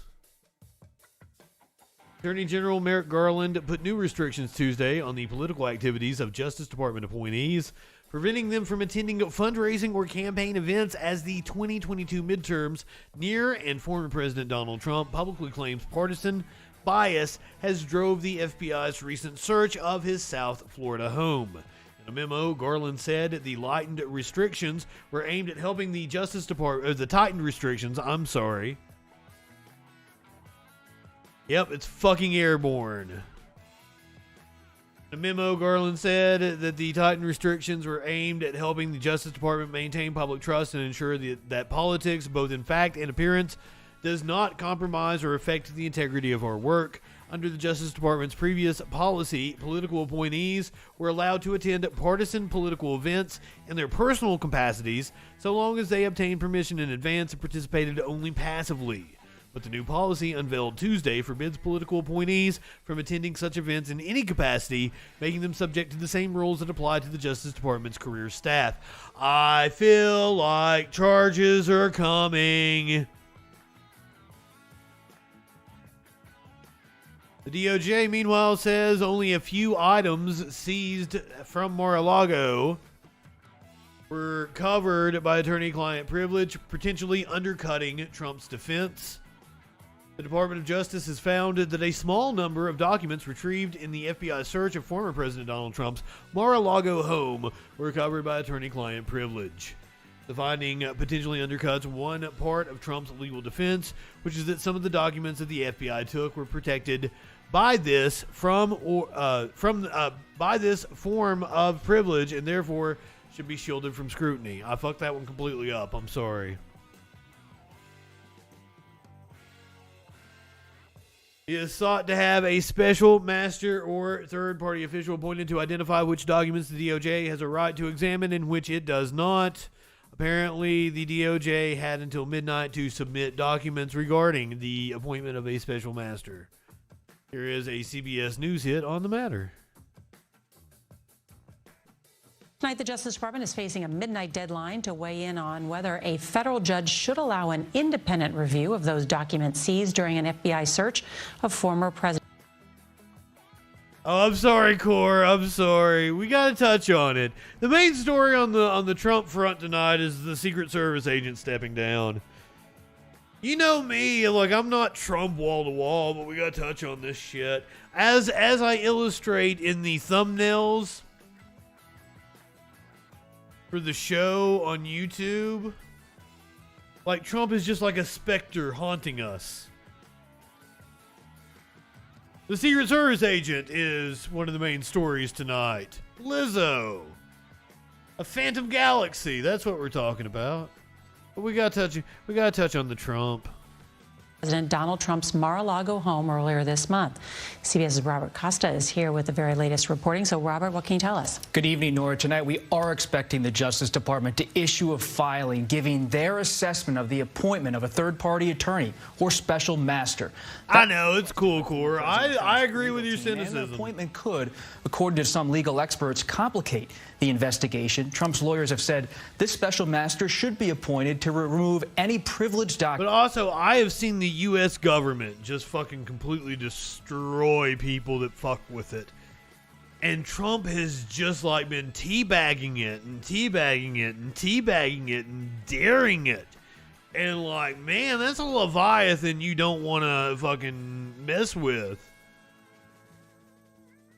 Like, I just like, it's at some point in time, like it's gonna come back to bite him. It has to. Documents found in the search of Mar-a-Lago, but DOJ officials have already reviewed the material and set aside documents they think might be privileged. A federal judge in Florida could still grant Trump's request, and the former president's legal team is gearing up for a prolonged fight today, adding a prominent Florida... His really shitty legal team. I understand there's also some big news about a major figure in the January 6th investigation. That's right. Tony Ornato, a senior Secret Service official at the center of the January 6th investigation. Cassidy Hutchinson, the former Trump aide, testified that he had knowledge of how former President Trump behaved in the motorcade on the day of the Capitol attack. He announced his retirement yesterday. He has not spoken to investigators since. It has to be only a matter of time and Rudy, and I even think Lindsey Graham is in legal peril at the moment. But we're going to talk about Rudy here in just a second. Do you think we're stupid? You think we're fools? Yes, Rudy had stupid shit to say. Rudy had stupid shit to say. Since he covered the Tony Ornato thing, I don't know if this story has anything extra to add to that. I don't think we know anything else other than, hey, the Secret Service agent stepped down. He began as head of Trump's Security Service detail, but in an unprecedented move in December of 2019 became deputy chief of staff in the White House. In that capacity, he was drawn into the sides of the January 6th committee in its investigation of Trump's role in inciting the Capitol insurrection. A former White House aide, Cassidy Hutchinson, in June testified publicly to the committee that Ornato had told her Trump had become irate when his security detail refused to drive him to the Capitol as the assault on Congress was beginning. The attack aimed to prevent the congressional certification of Trump's defeat to Joe Biden in the 2020 presidential election. When a Secret Service driver insisted it was not safe to go, Trump lunged for the steering wheel and then grabbed the agent's throat, Hutchinson testified. Ornato had told her. Ornato reportedly denied the account through unnamed sources. Hutchinson also revealed to the committee that Ornato had briefed top White House aides on January 6th itself that weapons were being carried among the crowd at the Capitol, including guns, knives, and spears. Ornato has not denied the allegation. On Monday, he confirmed that he had retired from the Secret Service, saying in a statement that he wanted to work in the private sector. He has already been interviewed twice by the January 6th committee, though the contents of his testimony have not been made public. We have not seen any video of Tony Ornato. Among the areas of interest that the committee is likely to be pursuing is Ornato's knowledge of how Trump's Vice President, Mike Pence, was handled by Secret Service agents on January 6th.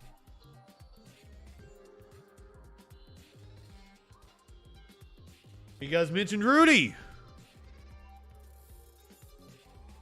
Trump's personal attorney at one time, before he was disbarred, is now apparently upset that police officers are having a hard time because they can't punch people anymore, even though we saw a dude die after being assaulted by police, being punched repeatedly and having his face thrown down into gravel. Rudy thinks the police are being restrained. New York City Mayor Rudy Giuliani complained that cops aren't allowed to punch people anymore. Insider reports that in a podcast interview with Joe Pags, Giuliani expressed I thought we had the audio. saying that his uncle, a police officer, had likely avoided shooting people on multiple occasions because he had a knockout punch to rely on instead. You can't use your gun. You can't touch anybody. Right. You know, one of the reasons the cops are having a hard time, people think, oh, they're not strong. They're not allowed to touch you between here and here. They can't punch you. Insider says there's plenty of recent cases where police officers have used physical force for the sake of self-defense. According to the National Institute of Justice, the use of force... The savage beating at the grocery store. Oh my god, the dude that just like came by and just patted him on the back. What are you like? You're a gigantic piece of shit or something. I can't remember what the dude said. Hey, you fucking piece of shit. Something to that effect. Seriously, how can anybody still like you? Like anybody associated with this whole crew of chuckle fucks? multiple occasions because he had a knockout punch to rely on instead. You can't use your gun. You can't touch anybody. Right. You know, one of the reasons the cops are having a hard time, people think, oh, they're not strong. They're not allowed to touch you between here and here. They can't punch you. Insider says there's plenty of... Hey, cat motherfuckers. Officers have used physical force for the sake of self-defense. According to the National Institute of Justice, the use of force by police officers, such as striking a person with one's fist, is permitted in self-defense or when protecting others. I think Rudy Giuliani just, wants to advocate for excessive force with police. That's the authoritarian in him. Do you think we're stupid? You think we're fools? Trump supporters are fucking bullies. We know this. We know this to be a fact. Here is yet another case. Wasilla resident concerned about neighbors threatening yard signs and disturbing decorations. And it doesn't look like Rudy Giuliani is doing good health-wise. A Wasilla resident says she's facing harassment from her neighbor after a minor land dispute that was discovered after she moved in. Carly Schreck caught up with a frustrated homeowner today to explain how the situation has gotten so bad she's even trying to sell her house. We were really excited to come up here and be with our family. After purchasing a house in this quiet Wasilla neighborhood, Mrs. Moore, who asked that we not use her full name, soon found herself at odds with her neighbor. And when we had the survey... Moggs! Rudy is just proactively trying to stay on the ride of Anna Kasparian on criminal justice. Ouch! Ooh, that's a burn! That's when everything went horrible.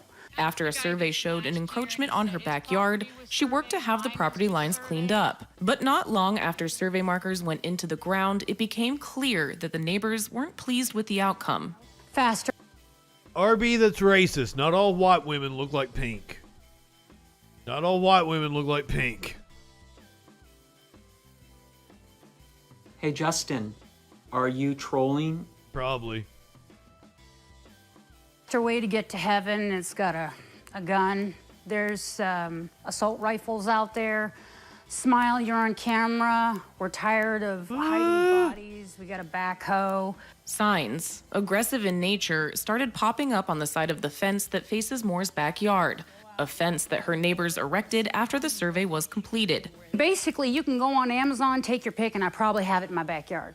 And signs aren't the only thing in clear view from Moore's property. With a number of mutilated dolls hovering above the fence line, another's head sits on a stick. I would love to... I don't know, the fucking dolls are cool as shit. I would be into the dolls.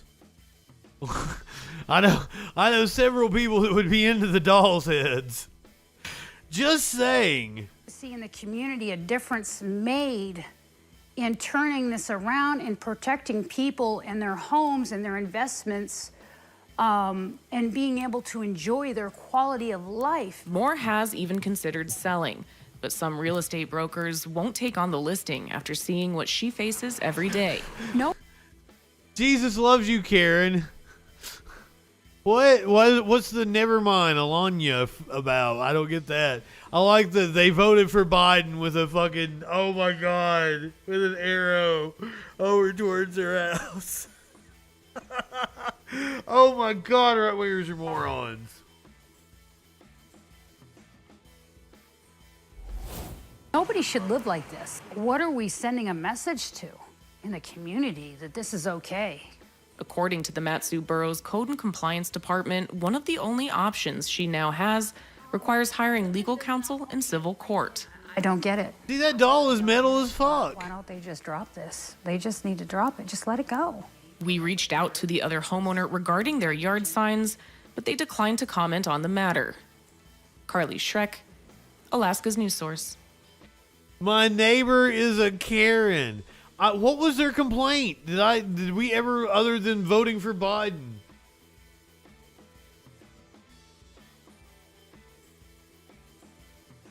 A survey revealed a few feet of encroachment into her backyard. So that's what this is all over. Like they moved the property line like 2 or 3 feet or some shit. They lost 2 or 3 feet of their property and they went fucking nuts. God damn. Yep, a compound in Alaska. It's pretty on brand. These right-wingers are nuts. I'm telling you. Like, you don't tell me Joe Rogan isn't a right-winger when he's saying that Kayleigh McEnany is the best ever at her job. Or the best ever at that. Oh, maybe it's at triggering liberals. Kayleigh McEnany is the best at triggering liberals. I don't even know what that means. She was a propagandist. I mean, when she's working for the White House, she's this person that, you know, answers questions, and most of it, the hard questions, were all by Peter Doocy on Fox News. He was like the only guy that was like what? Against her, and she just fucking flat out lied on not just one occasion, multiple. Well, okay, this clip isn't what I was expecting. I mean, Joe Rogan's kind of right there, but like saying Doocy was the hardest question. Ignorant thumb indeed. That's like the dude last night on the panel that thought he was a leftist and every fucking thing out of his mouth was some right-wing talking point. Nonsense. Occasions. I mean, maybe they had a narrative that they told her. Maybe these are talking points. Maybe that's her job. But it's a weird job in the beginning, right? To begin with, because it's a job where you're not even asking the president. You're asking this White House press secretary. Yeah. So there's a person, you know, and the only one that was good at that. They are speaking on behalf of the administration. They are briefed on what the Do you even know how this works, Joe? I get so upset at people that don't know how anything works. Oh my God. Girl, McEnany, what's her name? Kayleigh McEnany, the one who worked for Trump. McEnany, assassin. That lady had like doesn't even know her name. Wow, this is embarrassing, Joe Rogan. This is you don't even know the woman's name, and you want to talk about how good she was. Holy shit! Because actually, CNN said this, and she would like quote it back to them and stuff it in their face. That lady's the best ever at that job. She's the fucking Michael Jordan of White House press secretaries. She's a fucking wizard. No, not at all. My God.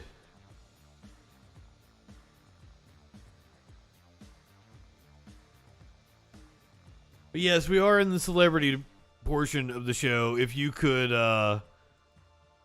call it that. We're going to talk about Rob Schneider. Rob Schneider says he is willing to lose it all. Are you willing to standing for lose freedom? It all for what you believe? Absolutely. Yeah. Because if we don't have it, he's on with Glenn Beck. In case you guys didn't pick that up. Are you willing to lose it all for what you believe?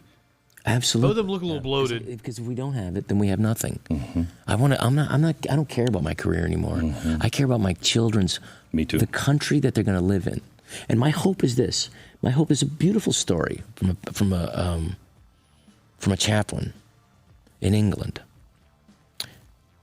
When the American flyers came over in the early days, of World War II, when the American flyers came over after, this is like the dog days, 1942, late 42, when like their friends were getting blown out of the sky. They would go over in the bombers and half would come back, 2/3 would come back, you know, but they were dying. And there was one particularly weak. Yeah, Rob Schneider has a career. A very high percentage of these pilots were getting blown out of the sky and getting killed. He's trying to make a comeback with the right. He's trying to pull like the Jim Brewer kind of deal, like the last gasp of a career. He's trying to pull from the jaws of obscurity. And they went to the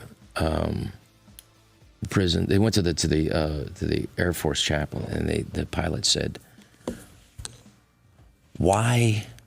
He said, "Our friends are dying. Why should we do this? Why should we get up tomorrow and fly?" They did this at like literally 4:45. They're supposed to leave at 5:30. Why should we do this? Tell us why. They didn't say they weren't going to do it. So tell us why we should do this. Our friends are dying. Tell us. And the chaplain was really, woke up and said, well, humanity has come out of it. Has come out of the dark ages. We've come out of where people get burned at the stake. People believe and go along with this. And there's a darkness that we have come out of and doing a more of an enlightened period, a more freer period. And he said, this is a step back into those darkness. These are the darkest parts of humanity. And we need to stand up for that now. And that requires this. So they all flew. He's almost in tears over a story that, like... Yeah, and it requires a new set of flyers. Probably is just made up. One of those morale stories or something. Just some meaningless, flowery language. He did have some thoughts on a show I still watch. I got accused of not watching SNL when I made a few videos. I don't even remember what the topic was. But somebody on YouTube accused me of like not even watching the show. I'm like, watch it every week, actually. Probably one of the few people that still watch it every week. One of the things is I travel around this country and try to perform and, not indoctrinate people. and try to perform in places that'll actually, let you or pay you to. Because most people are like, nah, we'll pass. Like some comedy shows seem to be doing these days. Not Saturday Night Live. Well, I mean, I hate to crap on my old show. But when I saw... I think you love it. When Hillary Clinton lost, which is understandable that she would lose. Yes. Not exactly the most likable person in the room. Right. And then when Kate McKinnon went out there on Saturday Night Live in the cold opening, she started dressed as Hillary Clinton, and she starts playing Hallelujah. And I said, I literally prayed to, please have a joke at the end. Don't do this. Please don't go down there. And there was no joke. I agree with Rob Schneider there. I wanted a joke at the end. And I went, it's over. It's over. He's not going to come back. And it really is the end of. It's gone. You can take the comedy routines. Let's see the clip. I played it earlier, and the housemate really liked it. So this was the first SNL after the election of Donald Trump. And this was the very first thing you saw on Saturday Night Live was Kate McKinnon opening the show as Hillary Clinton like this.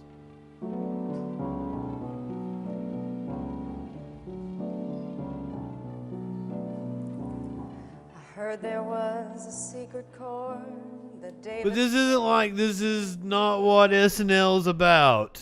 You don't really care for music, do you? Well, it goes like this: the fourth, the fifth, the minor fall, and the major lift. I want to talk enough to make sure that I don't get NBC copyright on me. Kind of cover up what's going on, but I want to give you a little taste of what exactly happened. There's no bit. This isn't a bit. It should have been a bit. And it could have been a funny bit. But I guess they were all somber and shit, because now they did do a funny bit out of it. I don't know, like this is maybe like the next year or something. I don't know when this was. I don't remember watching this. And I don't think it gives me any idea right here of when this was. But I think it's like the next year, and it's Trump. Hey, Joe. Again, how is this happening to me? I don't know. This is wild. I'll give you that. There's more down periods than up. I like Saturday Night Live, though. Most of the time, I'm into at least 2 or 3 skits. Weekend Update is usually pretty solid. I like the musical acts. I like watching live music. So I watch Saturday Night Live. The best episodes by far are like when like Jason Sudeikis hosts, or John Mulvaney. John Mulvaney hosting is always amazing. And like this past year, he had a monologue. Go fucking look that shit up. John Mulvaney's monologue from like December or November this past year, where he hosted. Holy shit. That's one of the funniest stand-up bits I've ever heard in my fucking life. Jesus, it killed me. And then like Jason Sudeikis coming back and playing Biden to like with the new Biden. Like the new guy being senile Biden, and Jason Sudeikis being like fucking bomber jacket, aviator glasses Biden and shit, like past Biden, fucking talking to his future. That was a really good skit.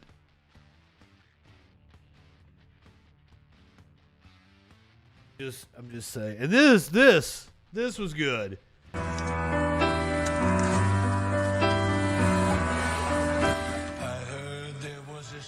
that David played, and it pleased the Lord, but you don't really care for music, do ya? Dark Biden. Well, it goes like this, the fourth, the fifth. Dark Brandon. And the major left, the battle king composing. Now see, this is funny. I don't know what they were doing this bit in reference to, or when it happened inside of the Trump administration.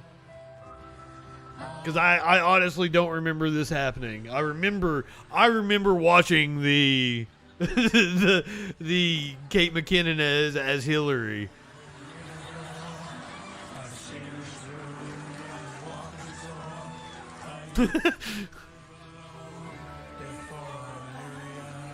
They've lost a lot of people. This year is going to be a weird SNL year. They lost like some big names.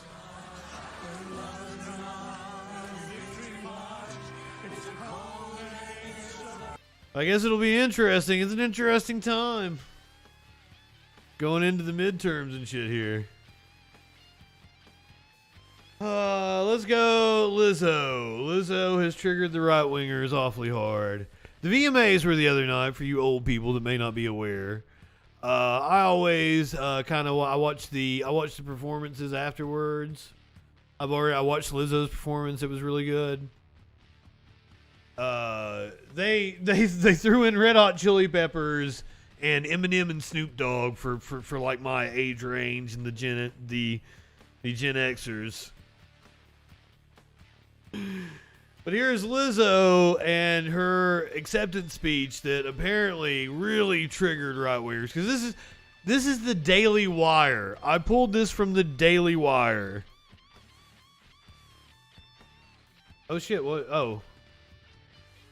Facebook volume down. My bad. So remember, when you're voting for your favorite artist, vote to change some of these laws that are oppressing us.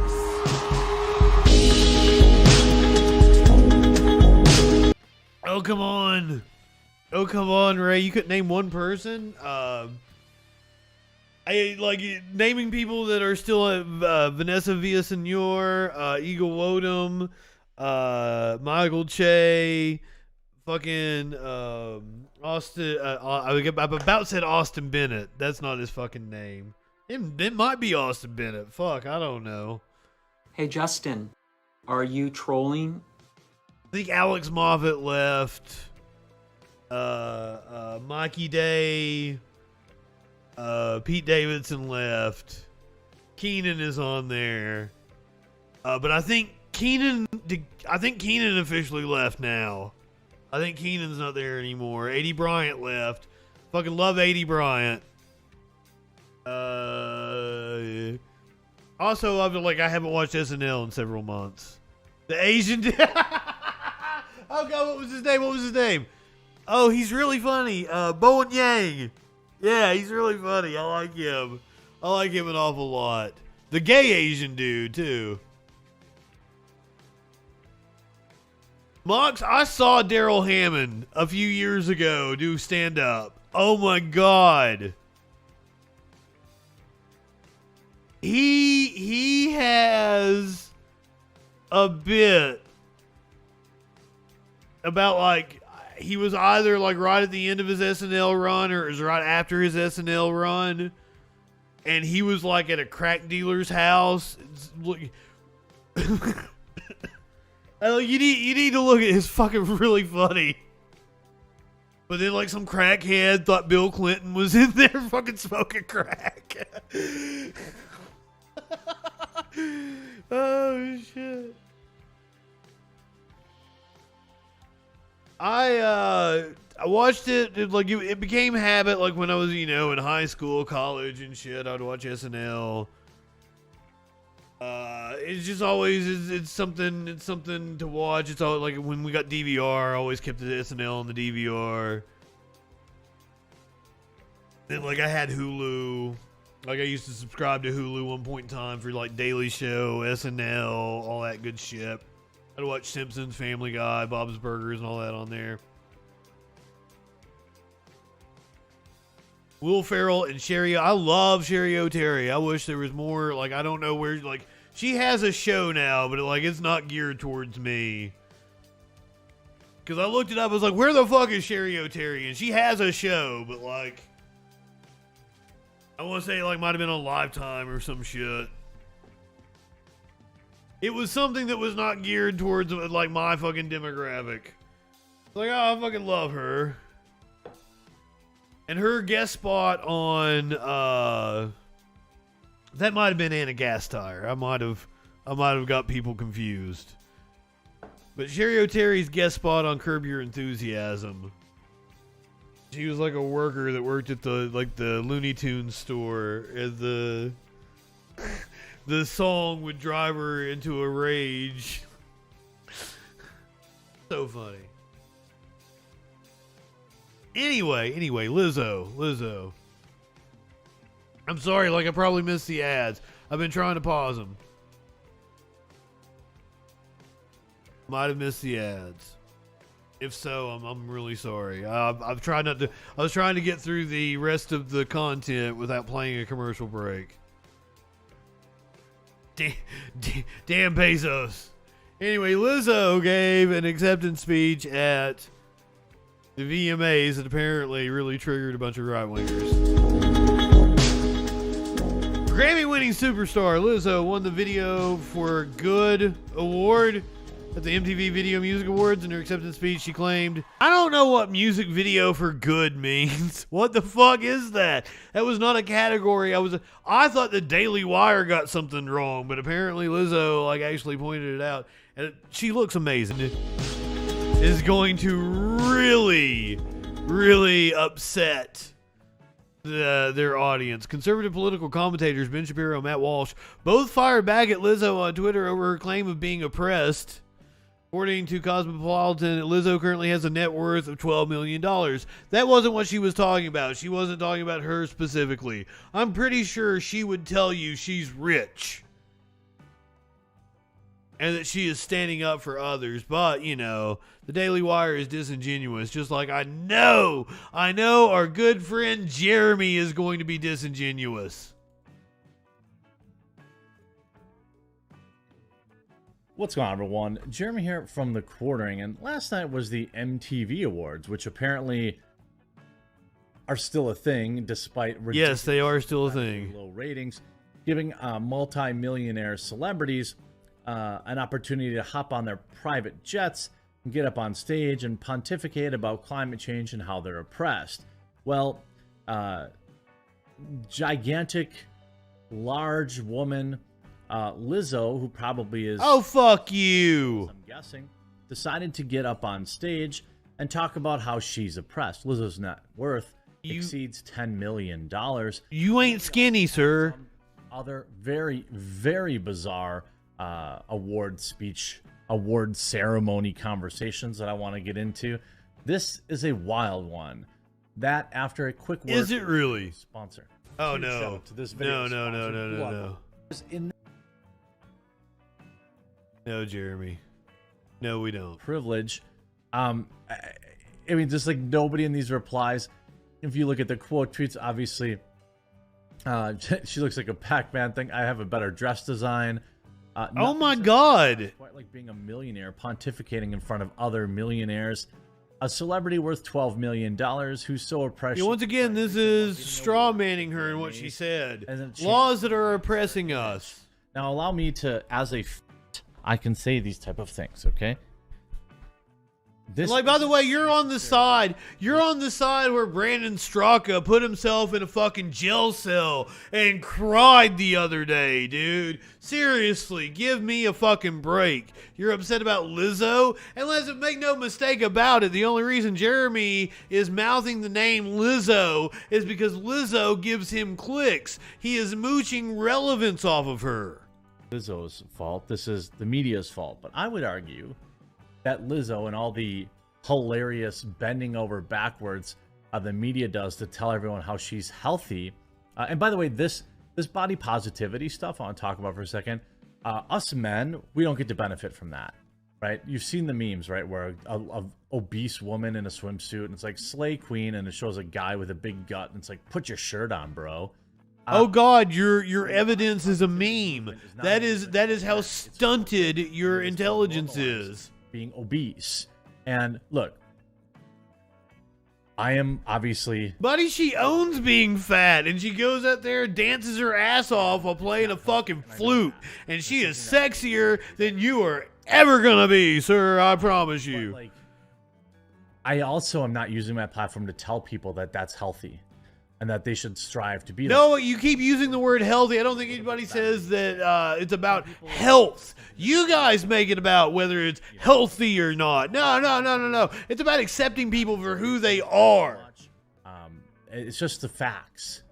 It doesn't... Just the facts, Jeremy. So, like, the idea of, like, body positivity goes too far as like, with normal things, right? I don't think being overweight makes someone a bad person. I don't think that making fun of somebody for being overweight is exactly, 400 IQ move. I call bullshit. I also think it's very damaging of the media and others to continue to present this lifestyle as like healthy. This woman is what lifestyle? If she continues down this path. Right? What? He just said that this woman isn't going to... I guarantee she's in better shape than you. Jeremy, you sit in your basement and make videos for a living. Let me show you what Lizzo does for a living.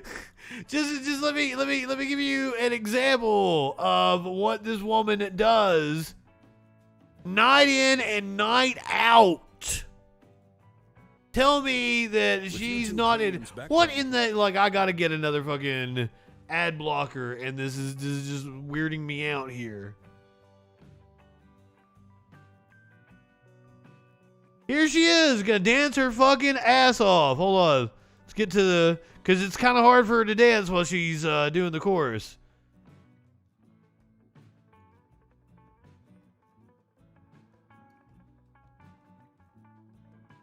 I guarantee she is in much better shape than Mox, since she dances and plays the fucking flute every goddamn night.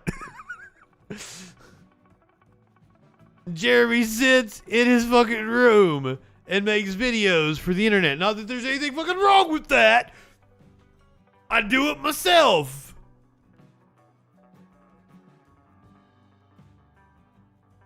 But I promise you, she is in better shape than Jeremy from the quartering.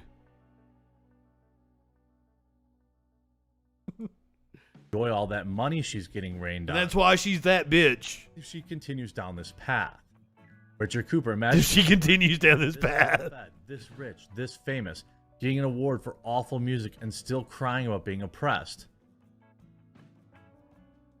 Daryl B. Harrison. She makes awful music? Lizzo has a net worth of $12 million.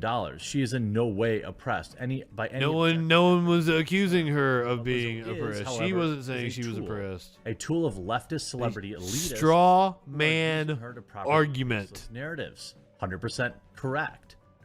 That's not, Grammy winning pop star and Joe Biden, Kamala Harris surrogate Lizzo, who last.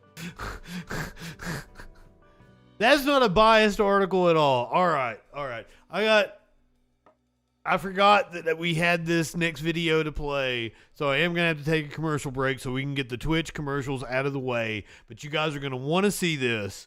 When we come back, a mega church pastor is stepping down because of what he calls unwise DMs to a woman on Instagram. We've got the video of him confessing to his congregation, and we are going to watch that on the other side of the break here on the Troll Patrol live.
Gwyneth Paltrow is one of the biggest stars on earth. An actress, a singer, an author, an entrepreneur. She is an Academy Award winner and owner of a successful lifestyle brand, albeit with a questionable name. Why then is she stealing her ideas from a barely known comedian from Appalachia?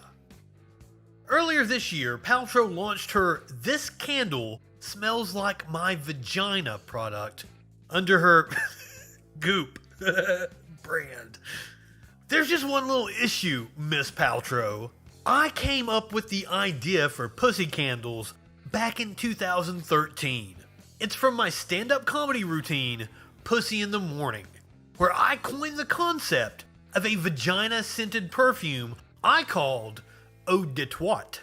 The next line in that routine goes a little something like this. And that inspired me to create a scented candle, which also looks like a vagina and smells like a turned-on vagina. So you burn it, you get the smell of vagina, and then after it's finished, it looks like a freshly fucked pussy, all floppy and sloppy. So, since Miss Paltrow is clearly infringing on an idea I had that long predates her product, I would like a cut of that $75 she's charging for her ripped-off cunt candle. Please donate to my legal fund by visiting my Patreon. Show this bougie liberal elitist that she can't steal her ideas from the hardworking people of America's heartland.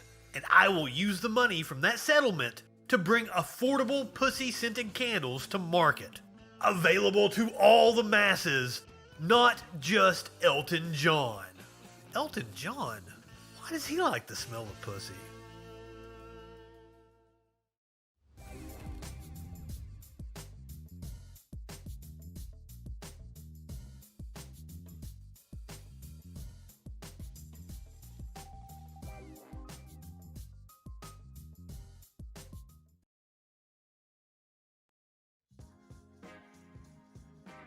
Guys, a lot of my emotes got deleted. I don't know where they went. I don't know what Twitch did. Like, right-wingers or morons are gone. The Chris Dorner Appreciation Society is gone.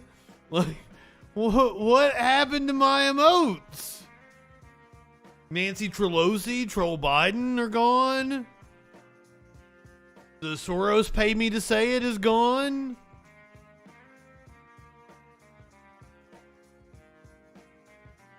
Oh, so this is something that happened to a bunch of people, not just me. Did I do something? Like, it didn't tell me it rejected anything. And there are emotes that I've had for fucking ever. Years. Weird.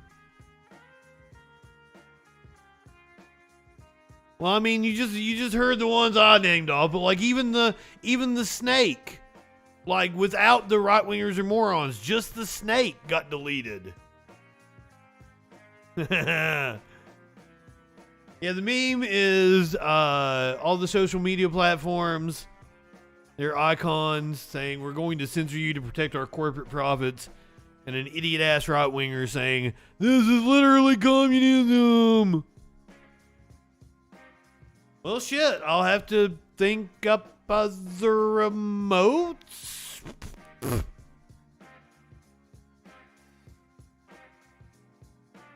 I mean, we've still got troll heads, I guess. And like one of the things I was going to do was like for follower emotes, I was going to give you guys like multicolored troll heads, like a troll head of every color. I don't know.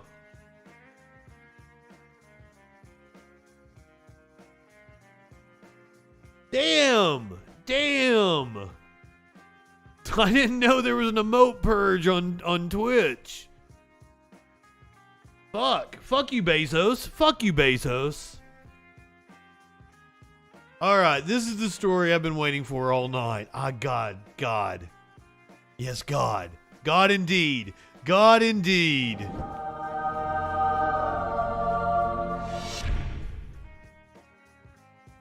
Mega church pastor steps aside after unwise DMs with a woman on Instagram. Village Church's pastor Mike Chandler insists the private messages were not romantic or sexual. In news that surprised absolutely no one, Matt Chandler, pastor of the Village Church in Texas. Clearly, I'm reading from a biased source. This is only Sky Media. I've never heard of them. Pastor of the Village Church in Texas announced on Sunday that he'd be stepping away from the pulpit indefinitely after admitting to an inappropriate online relationship with a woman on Instagram. It's not surprising because Chandler has spent years responding in the worst possible ways to sexual abuse and inappropriate behavior. It's only a matter of time before it all caught up to him. For people outside the evangelical world, a refresher may be helpful. In 2012, an 11-year-old girl was allegedly abused at the Village Church's summer camp. Even though I'm sorry that we're going here.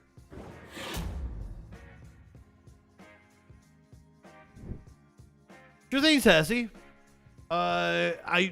This is only Sky Media. I don't think it's Sky Media out of Australia. Even though her parents told church leaders about the incident several years later, Chandler lied to his congregation about the details. He simply said there was an allegation of abuse by a church member, but that the unnamed culprit did not have access to children at the Village Church. That was only technically true because the culprit, who was an associate children's minister, no longer worked there. Chandler separately emailed the congregation to say that one of their pastors, the same guy, was leaving the church due to an alcohol abuse problem without acknowledging the connection between the two stories.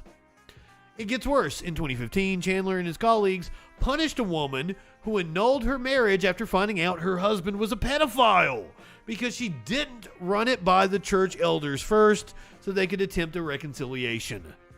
They punished her for for wanting to get the hell out of that marriage. They did not punish him because he repented. The husband and wife had been missionaries. The church later apologized.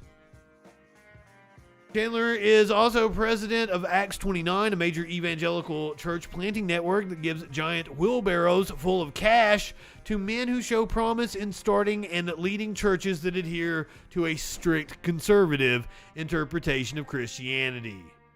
Acts 29 was founded by Mark Driscoll, the spiritually abusive, misogynistic, plagiarizing internet troll who was booted from the ministry in 2014, only to be replaced by another preacher, Steve Timmis, who was subsequently booted from the ministry for spiritual abuse, whatever that is. I don't know what spiritual abuse is, but here we are going to get to see Chandler admit to his inappropriate messages with a woman on Instagram in this video from church services this past Sunday, and once again, I'm getting bombarded by ads. YouTube is getting smart about getting around ad blockers, unfortunately. Fuck you, YouTube. Fuck you, YouTube. Love all you people watching me on YouTube, though. You guys, wonderful. Love your face. Nothing against you, including you, Ida. I love you. Good. Yeah, love you. So, purple shirt here. This is Chandler. I know it just feels like, oh my gosh, what's coming? So let me. I'm the lead pastor of this church. I plan on being the lead pastor of this church for the next 20 years. But I do need to. I love this shit. Oh man. And this is. I do a lot of informative content. This is strictly exploitative on my part. This is just me watching a fucking religious asshole get some karma in his life, and it's fun to watch because the video exists. They put it up. It's their Sunday service. But I admit to what I'm doing right now. It's harder seeing you. Oh, fuck off. Several months ago, a woman approached me outside here in the foyer. She had some concerns for how I was DMing on Instagram with a friend of hers. I didn't think I had done anything wrong in that. My wife knew that. Her husband knew that. And yet there were a couple of things that she said that were disorienting to me. And so I immediately came into the room. I found Chairman of the Elder Board, Jason Swords, found Josh Patterson, other lead pastor, and said, this is what this person just told me. And then I went home. Lauren wasn't with me that night. I told Lauren, this is what was said to me tonight. From there, the elders began to look into, because that's what they're supposed to do. Because we cannot be a church where anyone is above the scriptures and above the high heavenly call into Christ Jesus. And so they looked into the conversation between me and this other woman, and they had some concerns. And those concerns were not that our messaging was romantic or sexual. It was that our conversations were unguarded and unwise. And because I don't ever want there to be secrets between us, the concerns were really about frequency and familiarity. We believe in brother-sister relationships here. And yet there was a frequency that moved past that, and there was a familiarity that played itself out in coarse and foolish joking. It's unbefitting. There's way more to this. My position as a lead pastor and as an elder, I'm held to a higher standard and fell short of that higher standard. So the elders have decided, and I think they're right. This sounds like bullshit indeed. See what I was in probably has some, revealing some unhealth in me. And I don't know if that's tied to the pace I run or the difficulty of the last 6-7 years, but I agree with them. And so in their grace to me and my family, they've decided, and again, I think they're right, to put me on a leave of absence, starting immediately from preaching and teaching at the village church. And if I'm on, I'm just really embarrassed. Feels stupid. Thank you. Oh, fuck you, dude. I feel like I'm embarrassing my wife and kids, putting a ton of pressure on our staff. I feel like I've fallen short for you. And you might even be hearing, you might not be a Christian, you might be hearing me saying this like, what the H? But the Word of God holds me to a certain standard.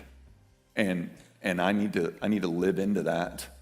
And I fell short. And man, I'm apologizing to my family, to you, to all involved in this situation. And some things I love. I love that our elders engaged at the level they did. You know how easy this would have been to make it nothing? RB, I don't know what he's admitting to. So, like, we don't have any other details. We don't know what was contained in the messages. But apparently it is far more serious than he is making it out to be in front of his congregation right here. Hands down. Just let me not address whatever this is. Super grateful that the elders have loved us and walked with us the way that they have. Motherfucker! God damn it. For what's to come in the future. But I need to breathe. And that's both discipline. Fair enough. And development. And so, man, in time, forgive me. I love you. Eager for the other side of this. Oh, and you had to do it while the preacher was... Pray for us, and then Josh will step in and lead us in the service. Look at this wheezy...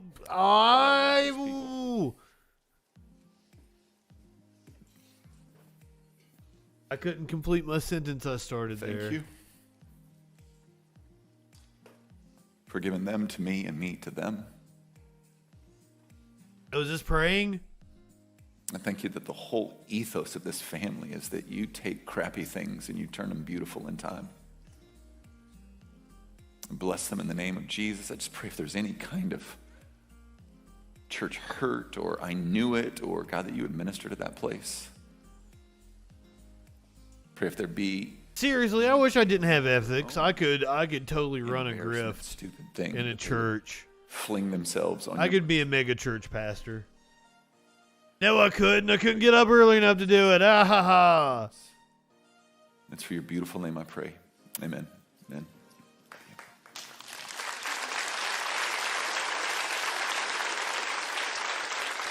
Boo. Yeah, we do. We love him. This is the day that the Lord has made. And I wish you people could feel embarrassment. Glad in it. I realize that is disorienting. What do you guys think that it might be? Were they doing drugs together? Were they what? Do we have comments? Are the comments even open on this? Comments probably closed. Yep. Comments are turned off. Who would have thunk it? 41,000 views. News. It's hard. It's heavy. It's shocking. And not high enough for this. Who you are and how you came in and your story and your background and all types of different things. It lands on you specifically in a very personal way as it lands on us generally in a very corporate way. And so I just want to pause to recognize that. In a very and corporate tell you that way. That's okay and that's absolutely normal. It shows you how they think about their congregation. This has been a weighty thing. It's been a hard thing. And I pray that the Lord would minister to you as he... Oh, I bet he had a hard thing, didn't he? He had a hard thing. You live in sexual anarchy? What I'm going to try and do... Though they said that it wasn't sexual, I don't know. What were they doing? What were they doing? Up yours, woke moralists. We'll see who cancels who. Apparently Pastor Chandler got canceled.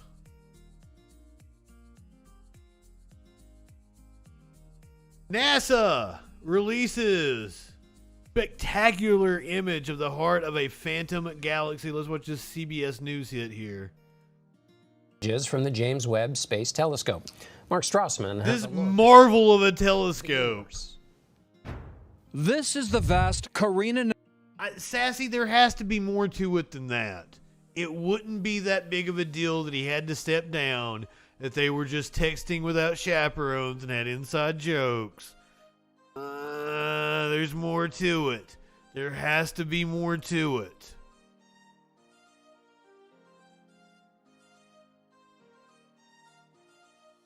I don't know what that more to it is. And I don't have a guess. The flesh and body said, fair enough, Ida, fair enough. But man, I love this telescope. I was gonna say like some colorful language to describe my love for this telescope. We've seen some amazing images from it. 7,600 light years from Earth within our own galaxy, birthing stars and planets. Here, stellar death. A gas cloud envelops a fading star. This image, Stefan's quintet. These are what, like a month old? 290 million light years away. Baby pictures of the universe, majestic and humbling. From a time machine now staggering NASA scientists. They're fantastic, absolutely beautiful, and they're a real hint at the power that the observatory will have. And liftoff. Launched last Christmas, the Webb Space Telescopes and... Oh, RB, you're into this, aren't you? Did they launch, like they were looking at launching the Artemis tonight, weren't they? Is that going on? What happened with it? Hold on, let's I got the internet. I can look it up. An engineering marvel unfolding 1 million miles from Earth. 18 gold-plated... Oh, now they're looking at a Saturday launch for another attempt. They will attempt it again on Saturday. Giant mirror. It's protected against solar radiation by a sun shield the size of a tennis court, producing ageless clarity. Compare the Hubble telescope's photo of thousands of galaxies. The Pork Chop Nebula. With Webb's infrared technology. So much detail pops into view and will for the next 20 years. It's almost a spiritual experience because you realize that there was a beginning and we have come from that beginning. And in this cosmic slideshow, the best is yet to come. Mark Strassman, CBS News, Atlanta. For more, I'd like to bring in... Was this where's the... Webb and Hubble capture spectacular image of heart of a phantom galaxy. This is what we are here for tonight. I can't make it bigger? Sorry. Zoom in on it. There we go. The heart of a phantom galaxy.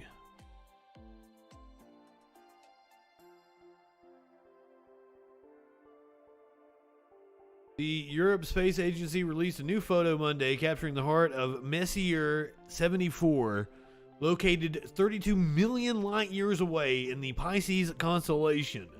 A view that combines the Hubble Space Telescope's strong vision at ultraviolet and visible wavelengths with the James Webb Space Telescope's unprecedented sensitivity at infrared wavelengths. By combining data from telescopes operating across the electromagnetic spectrum, scientists can gain greater insight into astronomical objects than by using a single observatory, even one as powerful as Webb, the space agency said. M74 is made of about 100 billion stars and two symmetrical arms. It is a subclass of spiral galaxies known as a grand design spiral, meaning it has prominent and well-defined arms, whereas some other galaxies are not as clear. Characteristics make it a favorite target for astronomers, the space agency says. Launched in 1990, Hubble has spent decades beaming jaw-dropping images back to Earth, exponentially expanding our understanding of the cosmos. The Webb telescope, the most expensive science probe ever built, launched just this year with the goal of studying the origins of the universe. Webb has already beamed back the most detailed images of space seen to date, and scientists are eager to combine its findings with past revelations to continue piecing together our universe's history. What a wonderful time we live in, other than, the impending apocalypse. Other than that... Come on, man! Other than that, it's a great time to be alive. I was on crack. Right.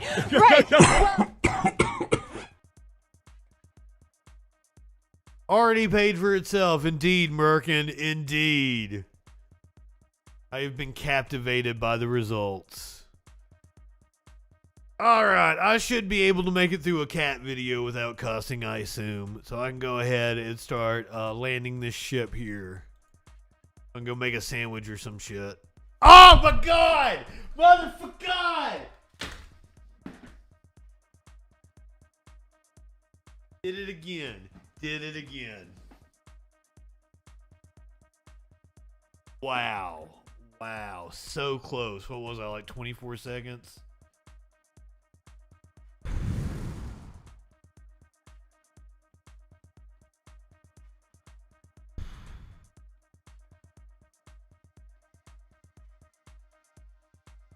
Well, yeah, let me go find something from the reservoir over here. Let's see what we're gonna watch. Oh, so damn close.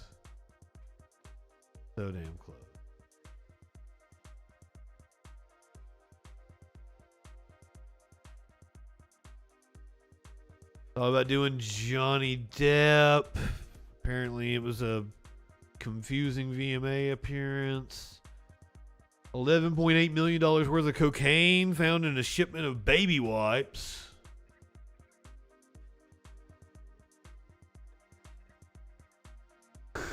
That's for the... I love this headline. I'd love to read this headline to you right now, but that's for the freak show.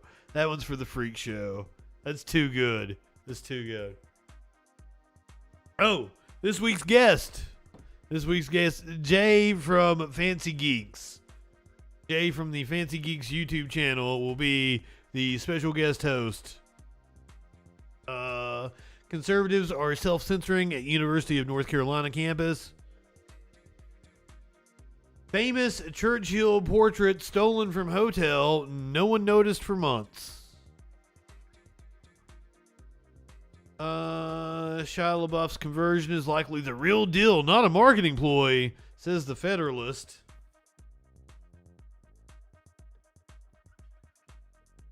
Most infectious parasite in the world may have already infected 50% of people. That's one we're here. Let's do this. We're doing oddball stories tonight to rip up the... Oh, did you see Smokey? Where's he at? Why is Mitch McConnell buying so many baby wipes? Are you asking for cats? Did you redeem... Do I owe you a cat?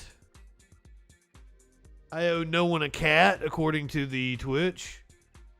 I'm still upset about my emotes. I had some cool emotes.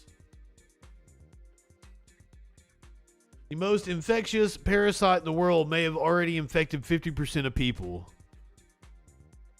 Scientists say that the most infectious parasite in the world may have infected 50% of people. Toxoplasma gondii is a microscopic parasite that people carry for life if infected. I mean, if you want a cat, we'll get you a cat. I think Smokey is the only one that's in here with me. I believe Socks is in the living room. Maynard just isn't my cat anymore. Maynard don't sleep in here with me. He came in here and just yelled at me. He came in and was just meow, meow, meow, meow, meow, meow, meow. Other than that, he ain't my cat no more. Do you want me to venture out there and find a maybe even a cat that has never been on the stream before? I can introduce you to a new cat, but I feel like that's kind of cheating with the clock. Can I pause? I can pause the clock. Hold on, I can pause the clock. There we go. We can pause the clock. Clock paused.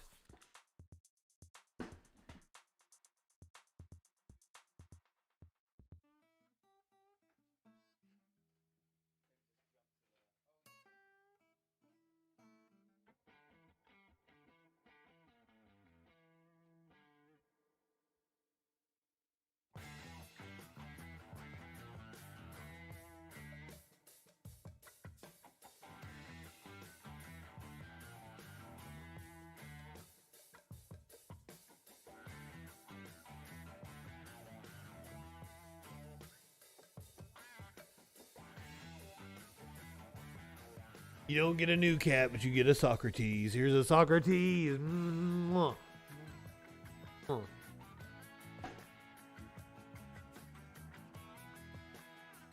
I tried to grab a Maynard, but he ran because he's not my cat anymore. Did I go off?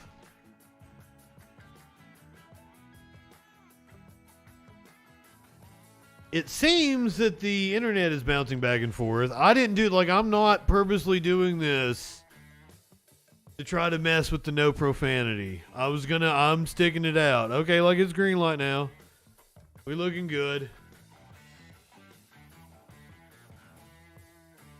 I thought about getting an Alice. There are 6. I have 3 cats. Yeah, the internet's bouncing back and forth. Like it's bouncing back and forth between good and nothing. And nothing. Bouncing back and forth between good and nothing.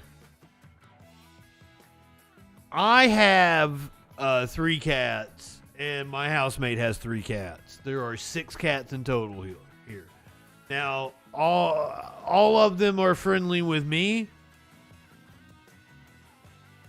Now, whether I feel comfortable picking them up and holding them and bringing them in here, one I feel, and I've Sunshine has made an appearance on stream.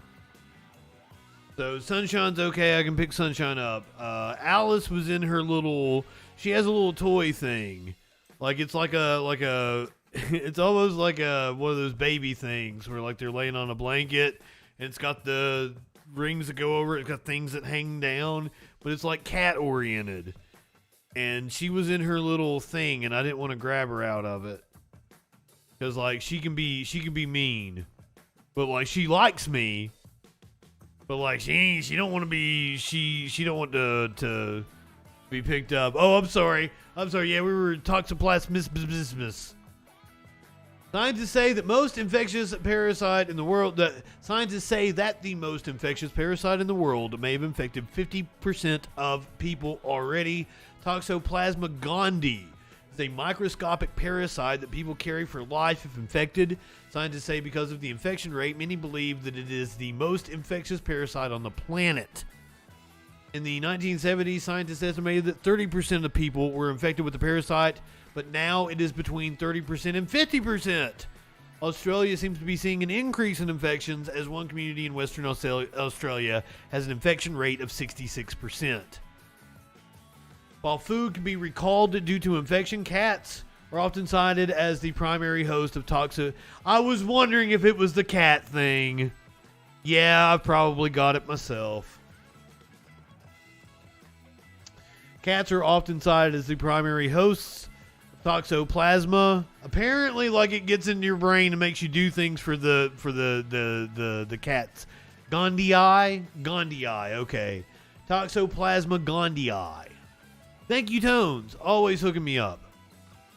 While food can be recalled due to infection, cats are often cited as the primary host of toxoplasma and may be one of the biggest causes of the spread. Cats typically become infected because of the prey that they eat, such as small rodents. The parasite is passed through cats' feces since they can survive for long periods of time in that form. Toxoplasma spreads to livestock that eats while grazing and lodge in their muscles. Once humans eat the livestock, they have been infected. The parasite can even infect unborn children if their mother is infected for the first time during pregnancy. So to avoid the spread of the parasite, experts suggest taking the following steps. Refraining from touching cat feces, which, pretty solid advice there. People can also cook meat at 165 degrees Fahrenheit to lower the risk of ingesting the parasite. Freezing the meat ahead of time can also kill the parasite, but Justin will not do that. Untreated water, like that found in rivers, creeks, and streams, can also carry the parasite and should be avoided if possible. Lastly, all fruits and vegetables should be washed before eating them. The parasite typically affects the eyes, which is referred to as ocular toxoplasmosis. Affected people say they see floaters or experience blurred vision. Damage to the eyes caused by the infection cannot be reversed.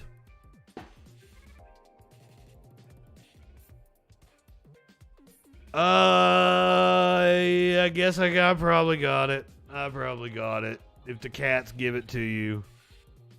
And it's not like I don't touch every fucking...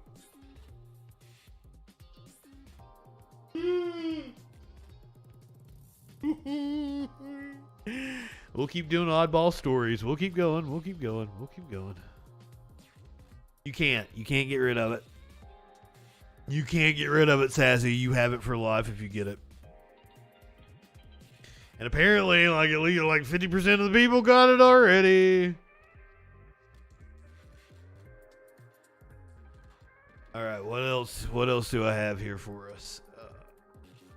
I really wanted to work this one in. I thought this was cool. I was going to try to talk about it tomorrow because there is a new push for the Biden administration to try to ban assault weapons. Uvalde parents protest and play audio of their children outside of Governor Greg Abbott's mansion. The worst symptom of it, or the most common symptom, is seeing floaters in your eyes and kind of making your vision blurry, and it damages your eye over time. I've heard that it makes you like a thrall for the cats, and you'll do whatever they want. But that could just be an old wives' tale.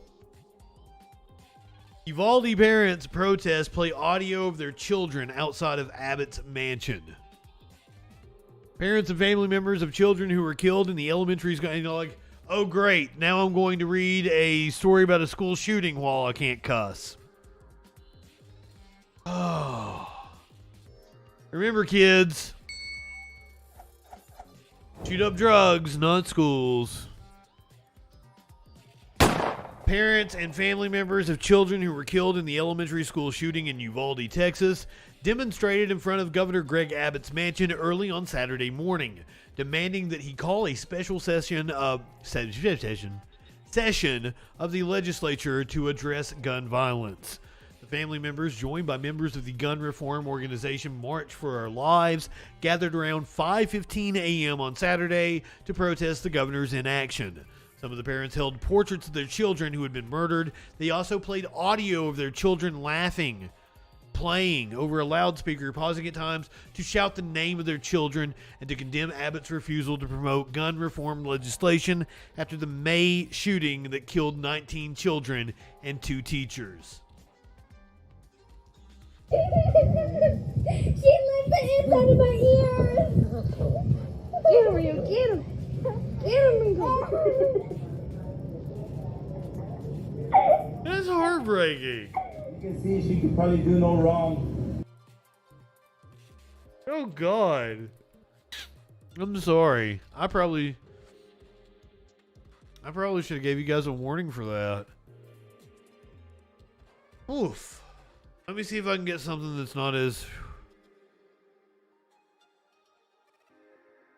I've cried on stream more times than I care to admit.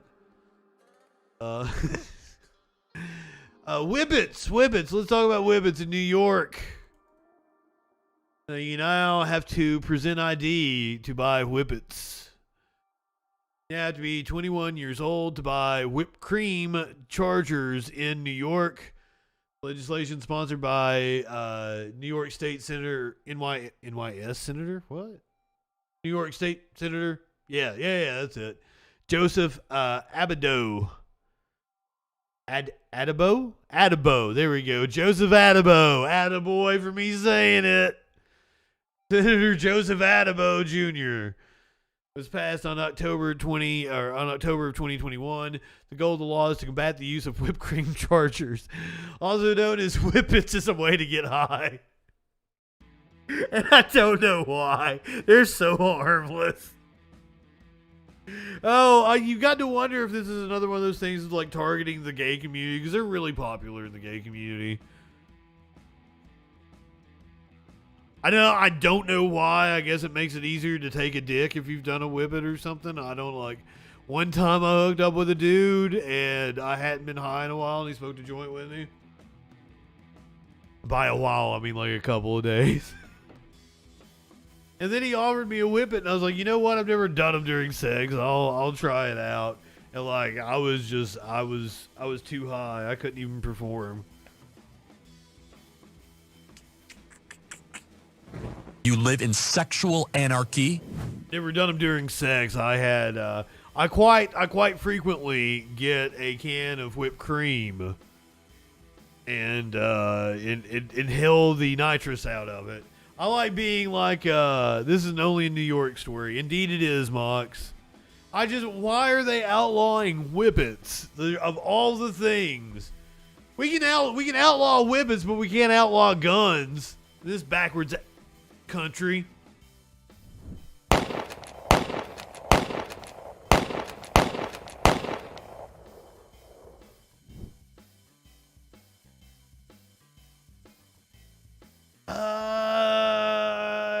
This was one I had for the freak show, but like we can talk about this. A Canadian trying Chick-fil-A. No, I'm gonna save it for the freak show.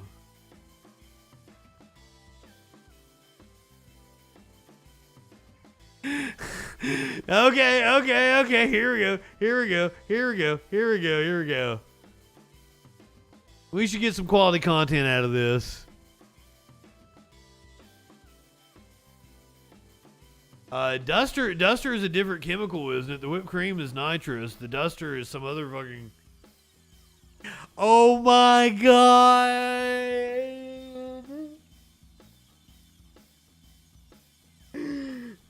For those of you listening to the podcast, I made it about 3 minutes and 50 seconds.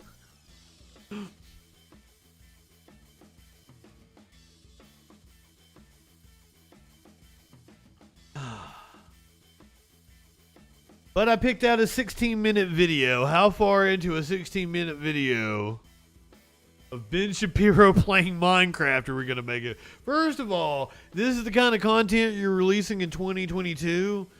Ben Shapiro playing Minecraft would have been good content in 2017, 2016, maybe even earlier than that. Do you know when Minecraft came out? Minecraft is for old men now, isn't it? People that grew up on Minecraft are in college, I assume. Like, I think it's been around for a decade or more. Oh, God, this is a terrible place. What's Joe Biden doing over there? I hate this game so much. What's Joe Biden doing over there? Apparently, I am playing Minecraft. Now, I don't normally play video games because I'm a grown-ass man with 3 children and a job, but apparently we can monetize this stuff. So, Meme Lord Brian. Wow. Both TikToks. He's going to be helping to guide me through this. Sir, I play video games and I'm a lot cooler than you. Here we go. I'm going to hit single player. And I can make women wet. Name the new world. We're going to, okay, what should we call the new world? I've heard of this Roblox, but I've never, I don't know what it looks like or anything. Is it like a Minecraft-esque game? Incredibly crappy pixelation. By the power of Ra. Okay. We are in this amazing new world. Not as good as God, guys. Just okay. This pixelation. The Jew just cited the Egyptian god. Did play like Quake, so nothing has changed apparently in pixelation between. I want to know what Roblox is. Ben, this game was meant to be retro. It was meant to look retro when it came out, and it has also been out like 10 years. Ugh. I don't. According to stuff I looked up, I have like some kind of a virus that's inserted itself into my browser, but everywhere it's told me to look, like it doesn't say that I can't find the files that are supposed to be there. It stops me from searching stuff sometimes. 2022. That's where we are. Okay, so I'm walking around. I'm seeing. So this Roblox game looks like it's a cross between Fortnite and Minecraft. Those of you who are familiar, is that a fair assessment? That's just me looking at like the images on a Google search. Steps. Okay, what do I see? I see steps. I see trees. I see flowers of some sort. I see more. Not quite. Okay.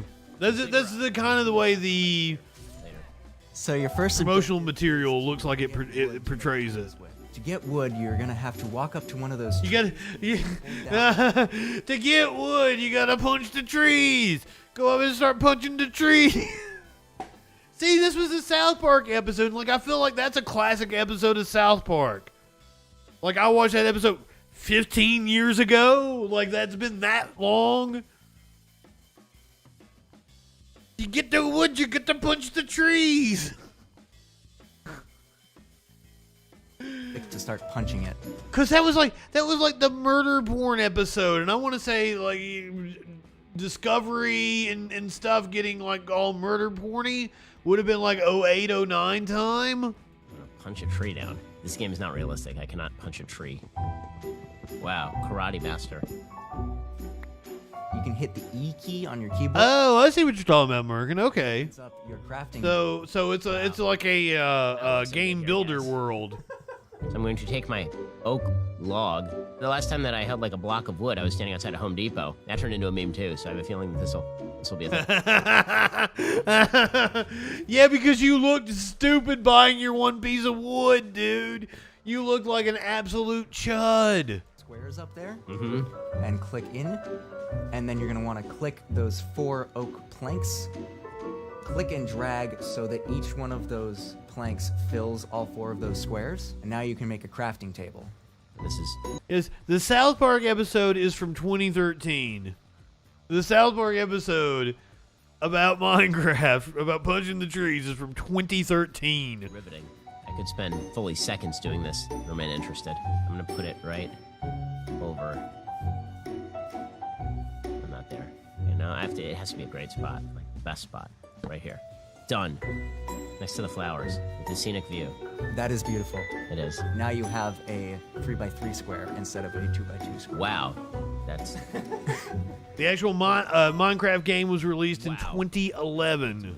For hours on end. I don't understand. I don't understand you people. Can I punch this part of the wood? Yep, anything that looks like wood you can punch. You punch the trees! Anything you can punch, but the wood's the important part right now. Can I punch the people who make me do this video? Ben! Cool, now let's go over back to your crafting table. That's not very Jewish-like of you, I don't think. That is that in the Torah? Does it say you can punch people that made you watch a video in the Torah? Let's right-click 2 of those inside the crafting square, one on top of the other. The middle square and the square underneath it, let's put a stick in each one of those. I'm sorry. Should be. This is... Take the planks and put one of those in each of the top 3 squares. Why'd you make him play? There's other games that are like way easier to just pick up and play. How do sticks and Why Minecraft? It's a secret. Is it just because like, oh, there's the cool game? That's what the kids play now. They're playing the Minecraft. Is that why the Daily Wire chose it? Monsters will soon be coming, so you're going to want to make a shelter. How do I jump? Spacebar. Thank you. Wait, I didn't know monsters came at you. I thought it was a pretty chill game. Jennifer Shrimp Foe. Okay. Now you have stone, which you can use to make better items.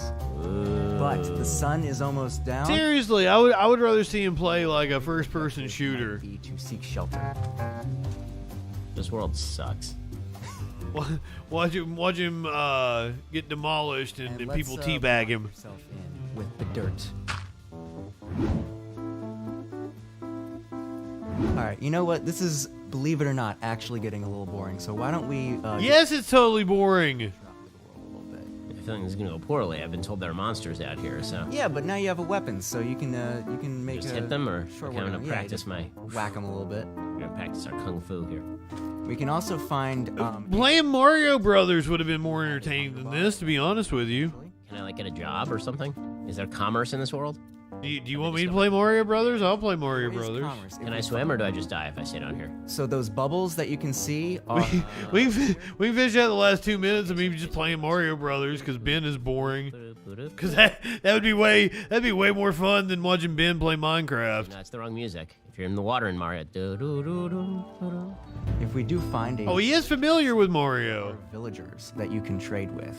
Am I a colonialist, or am I in favor of trade, or am I just like a full-scale murder all the villagers and like most of human history? Completely what you make of it. You don't have to jump. Can I keep jumping? I was enjoying that. Like, do I get points for exercise? Do you become like in better shape? Jumping actually drains your hunger faster. Oh, really? Yeah. Look to your left a little bit. You see But he likes jumping so much. He's such a short person. He jumps so he can see better. Why is he sniffing that other small creeper's hair? Why don't you go over and say hello? I feel like you're just playing with me now. I feel like you don't have my best interests at heart. Jacksepticeye. I like the name Jacksepticeye. Die. Oh.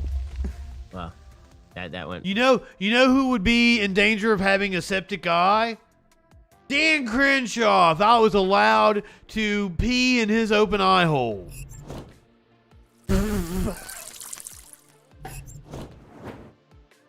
Give me that eye, vaginal opening, sir. Badly.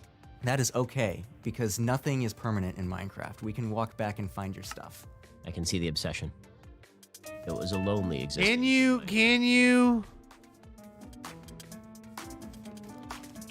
There's a spider. You might want to start running. Can I hit it, or? There's a spider. We'll hit you more. Oh, no. Okay, I'm gonna run away. Into this thing. Ah! Double tap W and then hold it down. Where's W? Okay, run. We're getting ready to tap F for Ben. If I was the Pay creator, our respects. so crappy. Why do bad things happen to good people? Why? You're not a good person, Ben. You're not a good person at all. No, because if I had molded it to my liking, I would have made these terrible creatures. Was it to give me free will? Because I thought that...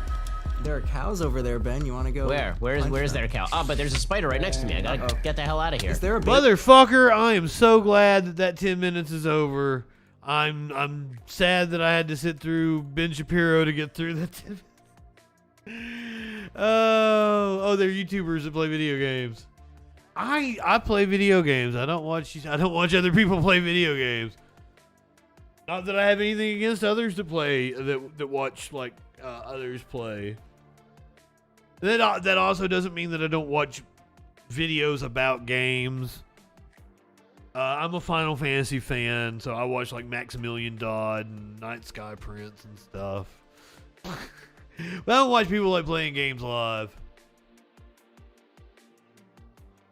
I like my Twitch to be politically based, I guess. That's mainly what I'm into. Here's video of some cats fighting. If I can sneak out of here without anybody activating the no profanity again. What is it? Tuesday night? Is it time for down ballot over on the Echoplex? Is that what we got going on? That's a floof. That's a floof of a cat. If you are watching on Twitch, you're heading over to Echoplex Media. Producer Dave, take real good care of you. Go ahead, light one up, tip one back. It's alright to have a little fun before you hit the sack. I'm Justin FREAKIN. We will see you tomorrow night on the Troll Patrol. Live.